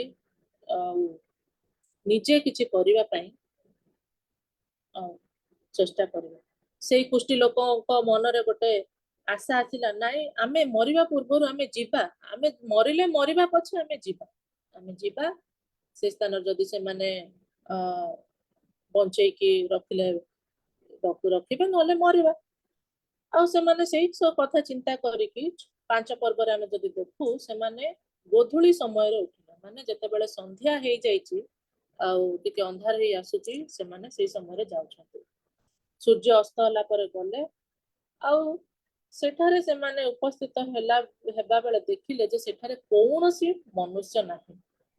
କାରଣ ସଦାପ୍ରଭୁ 6 ପର୍ବରେ ସଦାପ୍ରଭୁ ଅରାମୀୟ ମାନଙ୍କ ସୈନ୍ୟଗଣକୁ ରଥ ଶବ୍ଦ, ଅଶ୍ଵ ଶବ୍ଦ ଅର୍ଥାତ୍ ମହାସୈନ୍ୟ ଶବ୍ଦ ଶୁଣାଇଥିଲେ। ତହିଁରେ ସେମାନେ ପରସ୍ପର କହିଲେ, ଦେଖ ଇସ୍ରାଏଲ ରାଜା ଆମମାନଙ୍କୁ ଆକ୍ରମଣ କରିବା ପାଇଁ ହିତ୍ୟ ମାନଙ୍କ ରାଜାଗଣକୁ, ମିଶ୍ରୀୟ ମାନଙ୍କ ରାଜାଗଣକୁ ଆମମାନଙ୍କ ପ୍ରତିକୂଳରେ ବେତନ ଦେଇ ନିଯୁକ୍ତ କରିଛନ୍ତି। ଏଇଠି ଗୋଟେ ବହୁତ ବଢିଆ ବିଷୟ ଆମେ ଦେଖିପାରୁଛୁ। ଆଉ ଦେଖନ୍ତୁ ଯେ ଯେତେବେଳେ ସେଇ ଲୋକମାନେ ଯାଉଛନ୍ତି, ସେଇ କୁଷ୍ଠି ଲୋକମାନେ ଯାଉଛନ୍ତି, ଦେଖନ୍ତୁ ତାଙ୍କର କୁଷ୍ଠ ଶରୀର କି ପ୍ରକାର ସେମାନେ ଅବସ୍ଥାରେ ଥିବେ। ଆଉ ସେମାନେ ଯେତେବେଳେ ଯାଉଛନ୍ତି, ସେମାନେ କଣ ଦୌଡ଼ି ଦୌଡ଼ିକି ପଳେଇ ଯାଉଥିବେ? ଆମେ ଚିନ୍ତା କରିବା ତାଙ୍କର ଶରୀର କି ପ୍ରକାର, ତାଙ୍କୁ କଣ ସେଇ ପ୍ରକାର ସହଯୋଗ କରିବ କି ଯେ ସେମାନେ ଦୌଡ଼ି ଦୌଡ଼ି ଯିବେ? ଆଉ ସେମାନେ ଧୀରେ ସୁସ୍ଥ ଚାଲି ଚାଲିକି ଯାଉଥିବେ, କିଏ ଘୋଷାଡ଼ି ହେଇ ଯାଉଥିବ, କିମ୍ବା କିଏ ଆଉ ବାଡ଼ି ଧରିକି ଚାଲିଥିବ, କି ରହି ଯାଉଥିବ, କି ପ୍ରକାର ପରିସ୍ଥିତିରେ ସେମାନେ ଯାଇଥିବେ। ଆଉ ସେମାନଙ୍କ ଚାଲିର ଶବ୍ଦକୁ ଆଉ ପରମେଶ୍ୱର ସେ କି ପ୍ରକାର ଶବ୍ଦ କରିଛନ୍ତି? ରଥ ଆଉ ଅଶ୍ୱର ଶବ୍ଦ କରିଛନ୍ତି। ଆଉ ଯେତେବେଳେ ସେଇ ଅଶ୍ୱର ଶବ୍ଦ କରିଛନ୍ତି, ସେ ସେନା ଛାଉଣୀରେ ଥିବା ସବୁ ସୈନ୍ୟ ମାନେ ଭୟଭୀତ ଅବସ୍ଥାରେ ଅଛନ୍ତି। ଆଉ ସେମାନେ କଣ କହୁଛନ୍ତି ଯେ ଇସ୍ରାଏଲର ରାଜା ସେ ହିତୀୟ ରାଜାଙ୍କୁ ଆଉ ମିଶ୍ରୀୟ ରାଜାକୁ କଣ ଦେଇଥିବ? ସେ ପଇସା ଦେଇଥିବ, ଆଉ ଯୋଉଥିପାଇଁ କି ସେମାନେ ଆସିଛନ୍ତି ଆମକୁ ଆକ୍ରମଣ କରିବା ପାଇଁ। ଆଉ ସେ ସମୟରେ ସେମାନେ କଣ ହେଇଛନ୍ତି? ସେମାନେ ଡରିକି, ଆଉ 7 ପଦରେ ଆମେ ଯଦି ଦେଖୁ, ସେମାନେ ଆପଣମାନଙ୍କ ତମ୍ବୁ, ଅଶ୍ଵ, ଗର୍ଦ୍ଧବ, ଛାଉଣୀ ଯେପରି ଥିଲା ସେପରି ଛାଡ଼ି ଆପଣମାନଙ୍କ ପ୍ରାଣ ରକ୍ଷାର୍ଥେ ସେମାନେ ପଳେଇଲେ। ମାନେ ଯିଏ ଯୋଉ ଅବସ୍ଥାରେ ଥିଲା, ବୋଧେ ସନ୍ଧ୍ୟା ସମୟରେ ସେମାନେ ଭାବି ନଥିବେ କି ଯେ ଆଉ କିଏ ଆମକୁ ଆସିକି ଆକ୍ରମଣ କରିବେ। କିଏ ଖାଉଥିବ, କି ଶୋଇଥିବ, କିଏ ରେଷ୍ଟ ନେଉଥିବ, କିଏ ଲୁଗା ପିନ୍ଧିଥିବ, ନ ପିନ୍ଧିଥିବ। ଆଉ ସେ ଏ ପ୍ରକାର ପରିସ୍ଥିତିରେ ସେମାନେ କଣ କରିଛନ୍ତି? ନିଜର ଲୁଗା ପଟା ଫୋପାଡ଼ିକି ସେମାନେ ଆଉ ସେଇ ସ୍ଥାନ ଛାଡ଼ିକି ପଳେଇ ଯାଇଛନ୍ତି। ଆଉ 8 ପଦରେ ଦେଖିବା, ଆଉ ସେମାନେ ସେଇ ସ୍ଥାନରେ ଯେତେବେଳେ ସେ କୁଷ୍ଠି ମାନେ ସେ ଛାଉଣୀ ବାହାରକୁ ଆସିଲେ, ସେମାନେ ଦେଖିଲେ ଯେ ସେଇ ସୈନ୍ୟ ମାନଙ୍କର ଖାଦ୍ୟ ଭରପୁର ଅଛି। କାରଣ ସେଇ ସୈନ୍ୟ ମାନେ ଯେତେବେଳେ ଯାଉଥିଲେ, କୌଣସି ଜାଗାରେ ଛାଉଣୀ କରିକି ରହୁଥିଲେ, ସେମାନେ ଆଉ ଖାଦ୍ୟ ପ୍ରଚୁର ପରିମାଣର ଖାଦ୍ୟ ସେ ସୈନ୍ୟ ମାନଙ୍କ ନିମନ୍ତେ ସେମାନେ ନେଇକି ଯାଉଥିଲେ। ଆଉ ସେମାନେ କଣ କରିଛନ୍ତି? ଖାଦ୍ୟ ଯେତେବେଳେ ସେମାନେ ପାଇଲେ, ଏମାନେ ତ କେତେ ଦିନ ହେଇଥିବ ଖାଇ ନଥିବେ। ଏଇ କୁଷ୍ଠି ଲୋକମାନେ ସେ ନଗର ଭିତରେ ଲୋକଙ୍କ ପାଖରେ ଖାଇବାକୁ ନାହିଁ, ଏ ନଗର ବାହାରେ ଏମାନେ ଯେତେବେଳେ ଅଛନ୍ତି, ଏମାନଙ୍କୁ କିଏ ଖାଇବାକୁ ଦେଇଥିବେ? ଏମାନଙ୍କ ପାଖରେ ଖାଦ୍ୟ ନାହିଁ, ଭୋକିଲା ଅବସ୍ଥାରେ ଅଛନ୍ତି, କଷ୍ଟ ମଷ୍ଟ ଯାଇଛନ୍ତି। ଆମେ ଯଦି ମଲେ ମରିବୁ, ବଞ୍ଚିଲେ ବଞ୍ଚିବୁ, କଷ୍ଟ ମଷ୍ଟ ସେମାନେ ଯାଇଛନ୍ତି ସେଇ ଜାଗାକୁ। ଆଉ ସେଇଠି ସେମାନେ ଯେତେବେଳେ ସେ ଖାଦ୍ୟ ପାଇଛନ୍ତି, ଆଉ ସେମାନେ ସେ ଖାଦ୍ୟ ଭରପୁର କରିକି ପେଟ ପୁରା ସେମାନେ ଖାଇଛନ୍ତି। ଆମେ ନିଜେ ଚିନ୍ତା କରିବା, ଆମେ ଯେତେବେଳେ ଯଦି ଗୋଟେ ଓଳା ଗୋଟେ ଦିନ ନ ଖାଇଲେ ଆମେ କି ପ୍ରକାର ଆମକୁ ଲାଗେ? ଆଉ ସେମାନେ ତ କେତେ ଦିନ ଖାଇ ନଥିବେ, କିଏ ଗୋଟେ ଓଳା ଦେଲେ ଆଉ ଗୋଟେ ଓଳା ତାଙ୍କୁ ଖାଇବା ପାଇଁ ନଥିବ, କେତେ ଦିନ ଧରି କେତେ ଇଏ କରି ଖାଇ ନଥିବେ, ସେଇଟା ସେମାନେ ଜାଣିଥିବେ। ଆଉ ଏଥିରୁ ଜଣା ପଡୁଛି ଯେ ସେମାନେ ଭରପୁର କରିକି କଣ ଖାଇଛନ୍ତି? ଖାଦ୍ୟ ଖାଇଛନ୍ତି। ଆଉ ସେମାନେ କଣ କରିଛନ୍ତି, ରୂପା ସୁନା ବସ୍ତ୍ର ଲୁଚାଇ ରଖିଲେ, ଆଉ ସେମାନେ ପୁନର୍ବାର ଆସି ଏକ ତମ୍ବୁ ମଧ୍ୟରେ ପ୍ରବେଶ କଲେ। ଆଉ ସେମାନେ ରୂପା ସୁନା ବସ୍ତ୍ର କଣ ପାଇଁ ଲୁଚାଇ ରଖିଛନ୍ତି? ତାଙ୍କ ପାଇଁ ଲୁଚାଇ ରଖିଦେଇଛନ୍ତି। ଯଦି ସେ ସୈନ୍ୟମାନେ ଆସିବେ ତାହେଲେ ସେମାନେ ତାଙ୍କ ଜିନିଷ ନେଇଯିବେ। ଆମେ ଆମ ପାଇଁ ଯଦି ରୂପା ସୁନା ରଖିଦେଇଥିବୁ ତାହେଲେ ଆମକୁ ଆଉ ପରେ ଖାଇବା ପାଇଁ ମଧ୍ୟ ମିଳିବ। ଆଉ ଆମେ ଆମେ ଆମର ଲାଇଫକୁ ଯେମିତି ହେଲେ ବି ଆମେ ଚଳେଇକି ନବୁ। ଆଉ ସେଇ ସବୁ ସେମାନେ ଚିନ୍ତା କରିକି ସେମାନେ କଣ କଲେ, ଲୁଚେଇକି ରଖିଲେ। କିନ୍ତୁ 9 ପର୍ବରେ ଯଦି ଆମେ ଦେଖୁଛୁ, 9 ପଦରେ ଆମେ ଯଦି ଦେଖୁଛୁ, ସେମାନେ ପରସ୍ପର ପୁଣି ଚିନ୍ତା କରୁଛନ୍ତି ଯେ ଆଜି ଆମେ ମାନେ ଭଲ କରୁନାହୁଁ, ଆଜି ସୁସମ୍ବାଦର ଦିନ। ଆଉ ବହୁତ ଏଇ ପଦ ମତେ ବହୁତ ଭଲ ଲାଗେ ଯେ ଆଜି ହଉଛି ସୁସମ୍ବାଦର ଦିନ। ଆଉ ଯେତେବେଳେ ସେମାନେ ଗୋଟେ ଭଲ ବିଷୟ ପାଇଛନ୍ତି, ସୁସମ୍ବାଦର ଦିନ, ସେମାନେ କଣ କରୁଛନ୍ତି, ଆଉ ତୁନି ହେଇ ଆମେ ରହିବା ନାହିଁ। ଆଉ ଆମେ ଯଦି ପ୍ରଭାତ ଆଲୁଅ ପର୍ଯ୍ୟନ୍ତ ବିଳମ୍ବ କରୁ ତେବେ ଆମମାନଙ୍କୁ କଣ ଘଟିବ, ଆମମାନଙ୍କୁ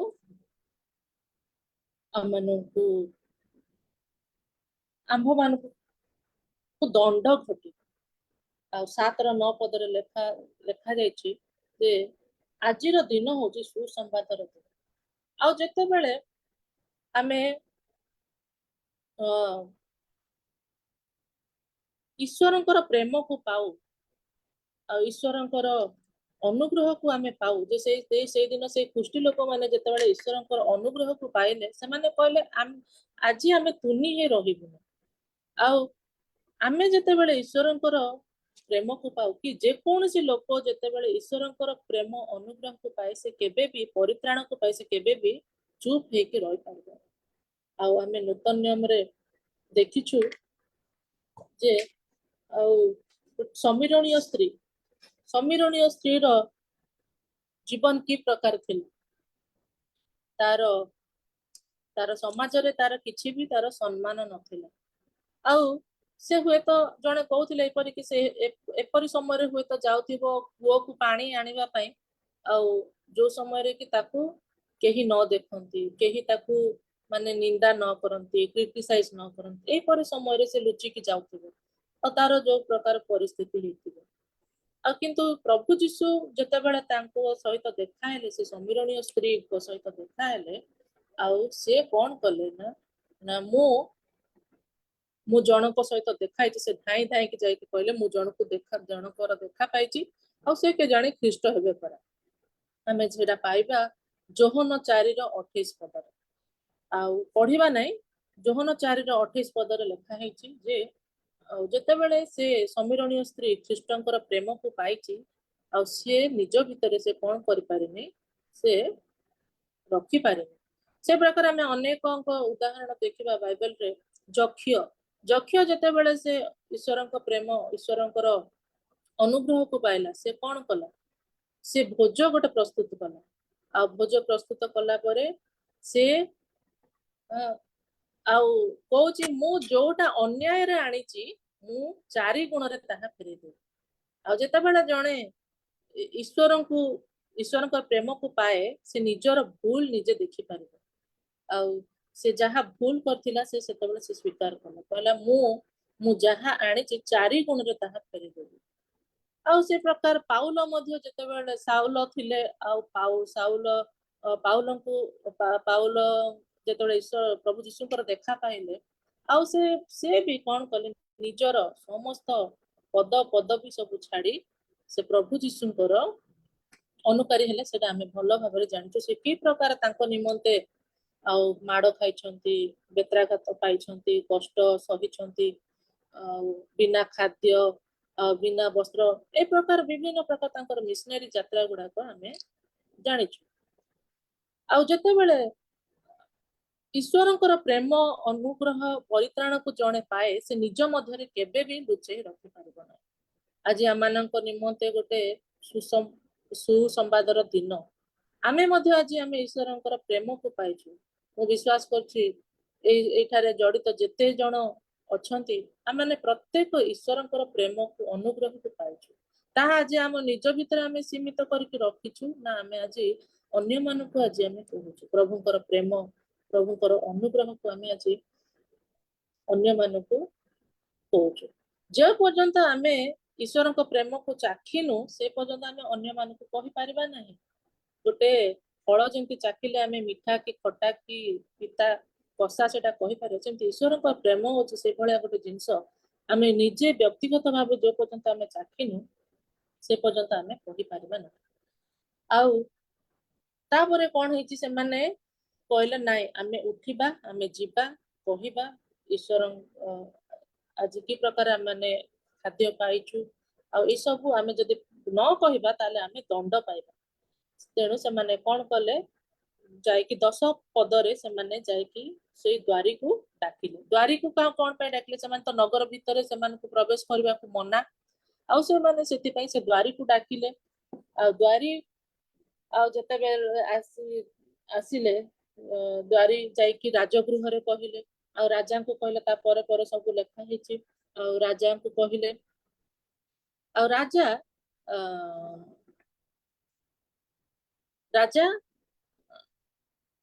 ସେ ସତ କି ମିଛ ସେ ବିଷୟ ସେ ତଦାରଖ କରିବା ପାଇଁ 2 ଜଣ ଲୋକଙ୍କୁ ପଠେଇଲେ। ଆଉ 2 ଜଣ ଲୋକ ସେମାନେ ଅଶ୍ୱ ଧରିକି ଗଲେ, ଆଉ ସେମାନେ ଦେଖିଲେ ଆଉ ଏମାନେ କହିବା କଥା ଏଇ 4 ଜଣ କୁଷ୍ଟି ଯୋଉ କଥା କହିଥିଲେ ଆଉ ସେଇଟା ପୁରାପୁରି ଠିକ। ଆଉ ସେଇ ସ୍ଥାନରେ ସବୁ ଖାଦ୍ୟ ସେଇଠି ଅଛି।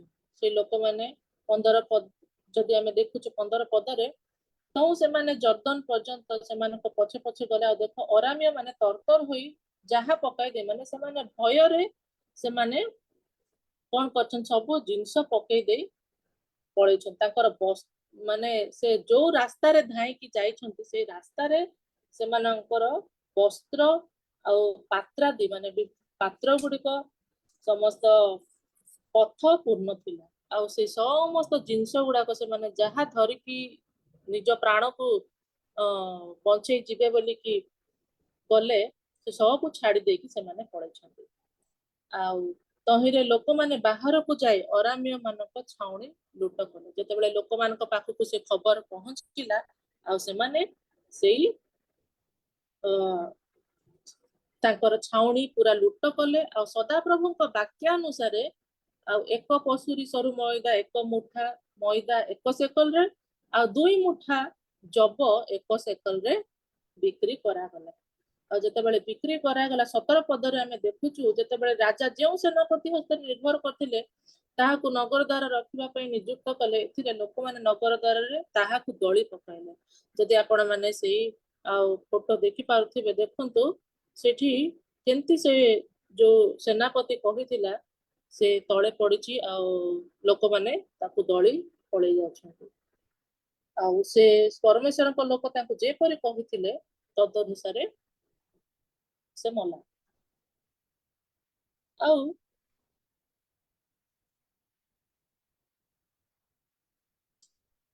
ଏଇ ସମସ୍ତ ବିଷୟ ଯେତେବେଳେ ଆମେ ଚିନ୍ତା କରୁ ଯେ ଆଉ ପରମେଶ୍ୱରଙ୍କର ବାକ୍ୟ ଆମମାନଙ୍କ ନିମନ୍ତେ କି ପ୍ରକାର ଭରସା ଜନକ। ଆମମାନେ ଅନେକ ସମୟରେ ଆମେ ପ୍ରଭୁଙ୍କର ଆଉ ସେ ପ୍ରକାର ଆଶ୍ଚର୍ଯ୍ୟ କର୍ମ ଆମେ ଦେଖିଛୁ ଅନୁଭବ କରିଛୁ। ବେଳେ ବେଳେ ଆମେ ବିଶ୍ୱାସ କରିନଥାଉ। ମୋ ଜୀବନରେ ମଧ୍ୟ ମୁଁ ସେ ପ୍ରକାର ଆଉ ଅନେକ ସମୟରେ କଣ କରିଛି ବିଶ୍ୱାସ କରିନାହିଁ। ମତେ ଥରେ ଜଣେ କହିଲେ ଆଉ ମୁଁ ଜଣକୁ ପ୍ରାର୍ଥନା ରିକ୍ୱେଷ୍ଟ ଦେଇଥିଲି ଆଉ ମୋର ଗୋଟେ ଅସୁବିଧା ଅଛି ଆଉ ଏଇ ସମୟରେ ମତେ ମୋର ପଇସାର ଆବଶ୍ୟକତା ରହିଛି। ଆଉ ସେ ପ୍ରାର୍ଥନା କଲେ, କହିଲେ କି ପ୍ରଭୁ ତମକୁ ଯୋଗେଇବେ। ଆଉ ମୁଁ ବିଶ୍ୱାସ କରିପାରିଲିନି ଯେ ମତେ କେହି ଜଣେ ଯୋଗେଇବା ଲୋକ ଅଛନ୍ତି। ମାନେ ଯୋଉ ସମୟରେ ଥିଲା ସେଇ ସମୟରେ ଏ ପ୍ରକାର ପରିସ୍ଥିତି ଆଉ ପଇସା ଜଣେ ଦେବ ବୋଲିକି ମୋର ଆଶା ନଥିଲା ଆଉ ମୁଁ ବିଶ୍ୱାସ ନିଜେ କରିପାରିନଥିଲି। କିନ୍ତୁ ଆଉ ଯୋଉ ସମୟରେ ଦରକାର ଅଛି ମୁଁ ମୋର 10ଟା ବେଳକୁ ଜଣକୁ ମୁଁ ପଇସା ଦେବାର ଅଛି ଆଉ ସେ ପର୍ଯ୍ୟନ୍ତ ରାତିରେ ବି ମୋର ଆକାଉଣ୍ଟ କୁ ପଇସା ଆସିନି। ଆଉ ମୁଁ ବିଶ୍ୱାସ କରୁନି ଯେ କେମିତି ପଇସା ଆସିବ କଣ ହବ। ଆଉ ଯିଏ ମତେ ପଇସା ଦବ କହିଲା ସେ ପଇସା ନାହିଁ ଆମେ ଦେଇ ପଠେଇଛୁ ବୋଲି କହିଲେ। ଆଉ ଏଇ ପ୍ରକାର ମୁଁ ମାନେ ଚିନ୍ତାରେ ଥିଲି। ଆଉ ଦେଖିଲି ଯେ ମତେ ଯେତେବେଳେ ପଇସା ଦରକାର ତାର ମିନିମମ୍ ଗୋଟେ 2 ଘଣ୍ଟା 3 ଘଣ୍ଟା ପୂର୍ବରୁ ମୋର ଆକାଉଣ୍ଟକୁ ପଇସା ଆସିଛି।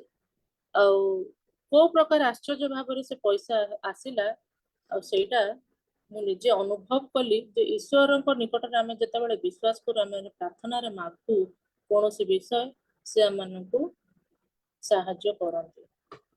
ଅନେକ ସମୟରେ ଆମେ ଈଶ୍ୱରଙ୍କର ପ୍ରେମକୁ ଆମେ ଅନୁଭବ କରିପାରିନଥାଉ କିମ୍ବା ଅନୁଭବ କଲେ ମଧ୍ୟ ତାହା କହିନଥାଉ। କିନ୍ତୁ ଆମେ ପ୍ରତ୍ୟେକ ସମୟରେ ଆମେ ଯେ ଆଜି ବଞ୍ଚିଛୁ ଆଉ ଆମେ ସମସ୍ତ ବିଷୟ ପାଇଛୁ, ସେଥିପାଇଁ ଆମେ ପ୍ରଭୁ ଯୀଶୁଙ୍କ ଠାରେ ଆମେ ନିଜକୁ କଣ କରିବା କୃତଜ୍ଞ ହେବା। ଆମମାନଙ୍କର ସ୍ୱାସ୍ଥ୍ୟ ପାଇଁ, ଆମମାନଙ୍କର ସମସ୍ତ ପରିସ୍ଥିତି ପାଇଁ। ଆମମାନଙ୍କ ମଧ୍ୟରେ ଏଠି ଯିଏ ବି ଅଛୁ କେହି ବି ମାନେ ବିନା ସମସ୍ୟାରେ କେହି ନଥିବେ ବୋଲି ମୁଁ ବିଶ୍ୱାସ କରୁଛି। ସମସ୍ତଙ୍କର କିଛି ନା କିଛି ସମସ୍ୟା ରହୁଛି। ଯାହାର ସମସ୍ୟା ତା ପାଇଁ ଭଲ। ମୋର ସମସ୍ୟା ଆପଣଙ୍କ ପାଇଁ କିଛି ହୋଇନପାରେ, କିନ୍ତୁ ଆପଣଙ୍କ ସମସ୍ୟା ମୋ ପାଇଁ କିଛି ନଥାଇପାରେ, କିନ୍ତୁ ପ୍ରତ୍ୟେକଙ୍କର ସମସ୍ୟା ରହୁଛି। ଆଉ ଏଇ ସମସ୍ୟାରେ ଆମେ କଣ କରିବା, ଆମେ ଈଶ୍ୱରଙ୍କ ଠାରେ ବିଶ୍ୱାସ କରିବା, ଆମେ ପ୍ରାର୍ଥନା କରିବା। ଯେମିତି ଆଉ ଇଲିଶାଙ୍କର ଜୀବନ ଉପରେ ସେଦିନ ବିପଦ ଥିଲା, ସେ ରାଜା ତାଙ୍କୁ ଆଉ ଆଜ୍ଞା ଦେଇଥିଲେ କି ସେ ମରିବେ ବୋଲି। ଆଉ ସେ ପ୍ରକାର ଭୟଙ୍କର ପରିସ୍ଥିତିରେ ଆଉ ସେ ଗୋଟେ ଆଶାର ବାକ୍ୟ ସେଦିନ ଦେଇଥିଲେ ଯେ ଆଉ ଖାଦ୍ୟ ମିଳିବ, ଆସନ୍ତା କାଲି ଖାଦ୍ୟ ମିଳିବ। ଆଉ ଯୋଉମାନେ ବିଶ୍ୱାସ କଲେ ସେମାନେ ଖାଦ୍ୟ ପାଇଲେ, ଆଉ ଯିଏ ଅବିଶ୍ୱାସ କଲେ ସେମାନେ ସେ ଦେଖିଲେ କିନ୍ତୁ ଅନୁଭବ କରିପାରିଲେ ନାହିଁ। ଆଉ ଅନେକ ସମୟରେ ଆମେ ଏଇ ବିଷୟ ଆମେ ଶିଖୁଛୁ ଯେ ଆମେ ଅନେକ ସମୟରେ ଆମେ ଅବିଶ୍ୱାସ କରିଥାଉ। ପ୍ରଭୁଙ୍କ ଠାରେ ଆମେ ବିଶ୍ୱାସ କରୁ, ପ୍ରଭୁଙ୍କ ଠାରେ କୌଣସି ବିଷୟ ଅସମ୍ଭବ ନାହିଁ। ଆଉ ଆମକୁ ସମୟ ଅନୁସାରେ ଆମମାନଙ୍କର ଯେତେବେଳେ ଆବଶ୍ୟକତା ସେ ଦେବେ। ଆମେ ଚିନ୍ତା କରୁ, ଆମେ ଭାବୁ ଯେ ପ୍ରଭୁ ମୋର ଯେତେବେଳେ ଆବଶ୍ୟକତା ମୋ ହିସାବରେ ମୋ ଟାଇମରେ ଆମେ ପାଇଯିବୁ, କିନ୍ତୁ ପରମେଶ୍ୱର ଯେତେବେଳେ ତାଙ୍କ ସମୟରେ ଦେବେ ଆଉ ସେଇଟା ସବୁଠାରୁ ଉତ୍ତମ ଆଉ ସବୁଠାରୁ ଆଉ ଆଶୀର୍ବାଦର ବିଷୟ। ଆଉ ମୁଁ ବିଶ୍ୱାସ କରେ ଆଉ ଆପଣମାନେ ଏହି ବାକ୍ୟରେ ନିଶ୍ଚିତ ଭାବେ ଉତ୍ସାହିତ ହୋଇଥିବେ। ପ୍ରଭୁ ଆମମାନଙ୍କୁ ସମସ୍ତଙ୍କୁ ଆଶୀର୍ବାଦ କରନ୍ତୁ। ଆଗାମୀ ଦିନ ମାନଙ୍କରେ ଆମେ ଯେମିତି ପରସ୍ପରକୁ ଉତ୍ସାହ ଦେବା ଆଉ ଆମେ ପରସ୍ପର ପାଇଁ ପ୍ରାର୍ଥନା କରିବା। ପ୍ରଭୁ ଆମମାନଙ୍କୁ ବାକ୍ୟ ଦ୍ୱାରା ଆମମାନଙ୍କୁ ଆଗକୁ ବଢେଇ ନିଅନ୍ତୁ। ବିଶେଷ କରି ବିନ୍ଦୁ ଭଉଣୀକୁ ମୁଁ ଧନ୍ୟବାଦ ଦିଏ, ସେ ମତେ ଏଇ ସମୟ ଦେଲେ। ଆଉ ପ୍ରଭୁ ଆହୁରି ତାଙ୍କୁ ବ୍ୟବହାର କରନ୍ତୁ। ଆମେ ଯେତେ ଜଣ ଜଡିତ ଅଛୁ ପ୍ରତ୍ୟେକଙ୍କୁ ଆଶୀର୍ବାଦ କରନ୍ତୁ। ଆମେନ୍।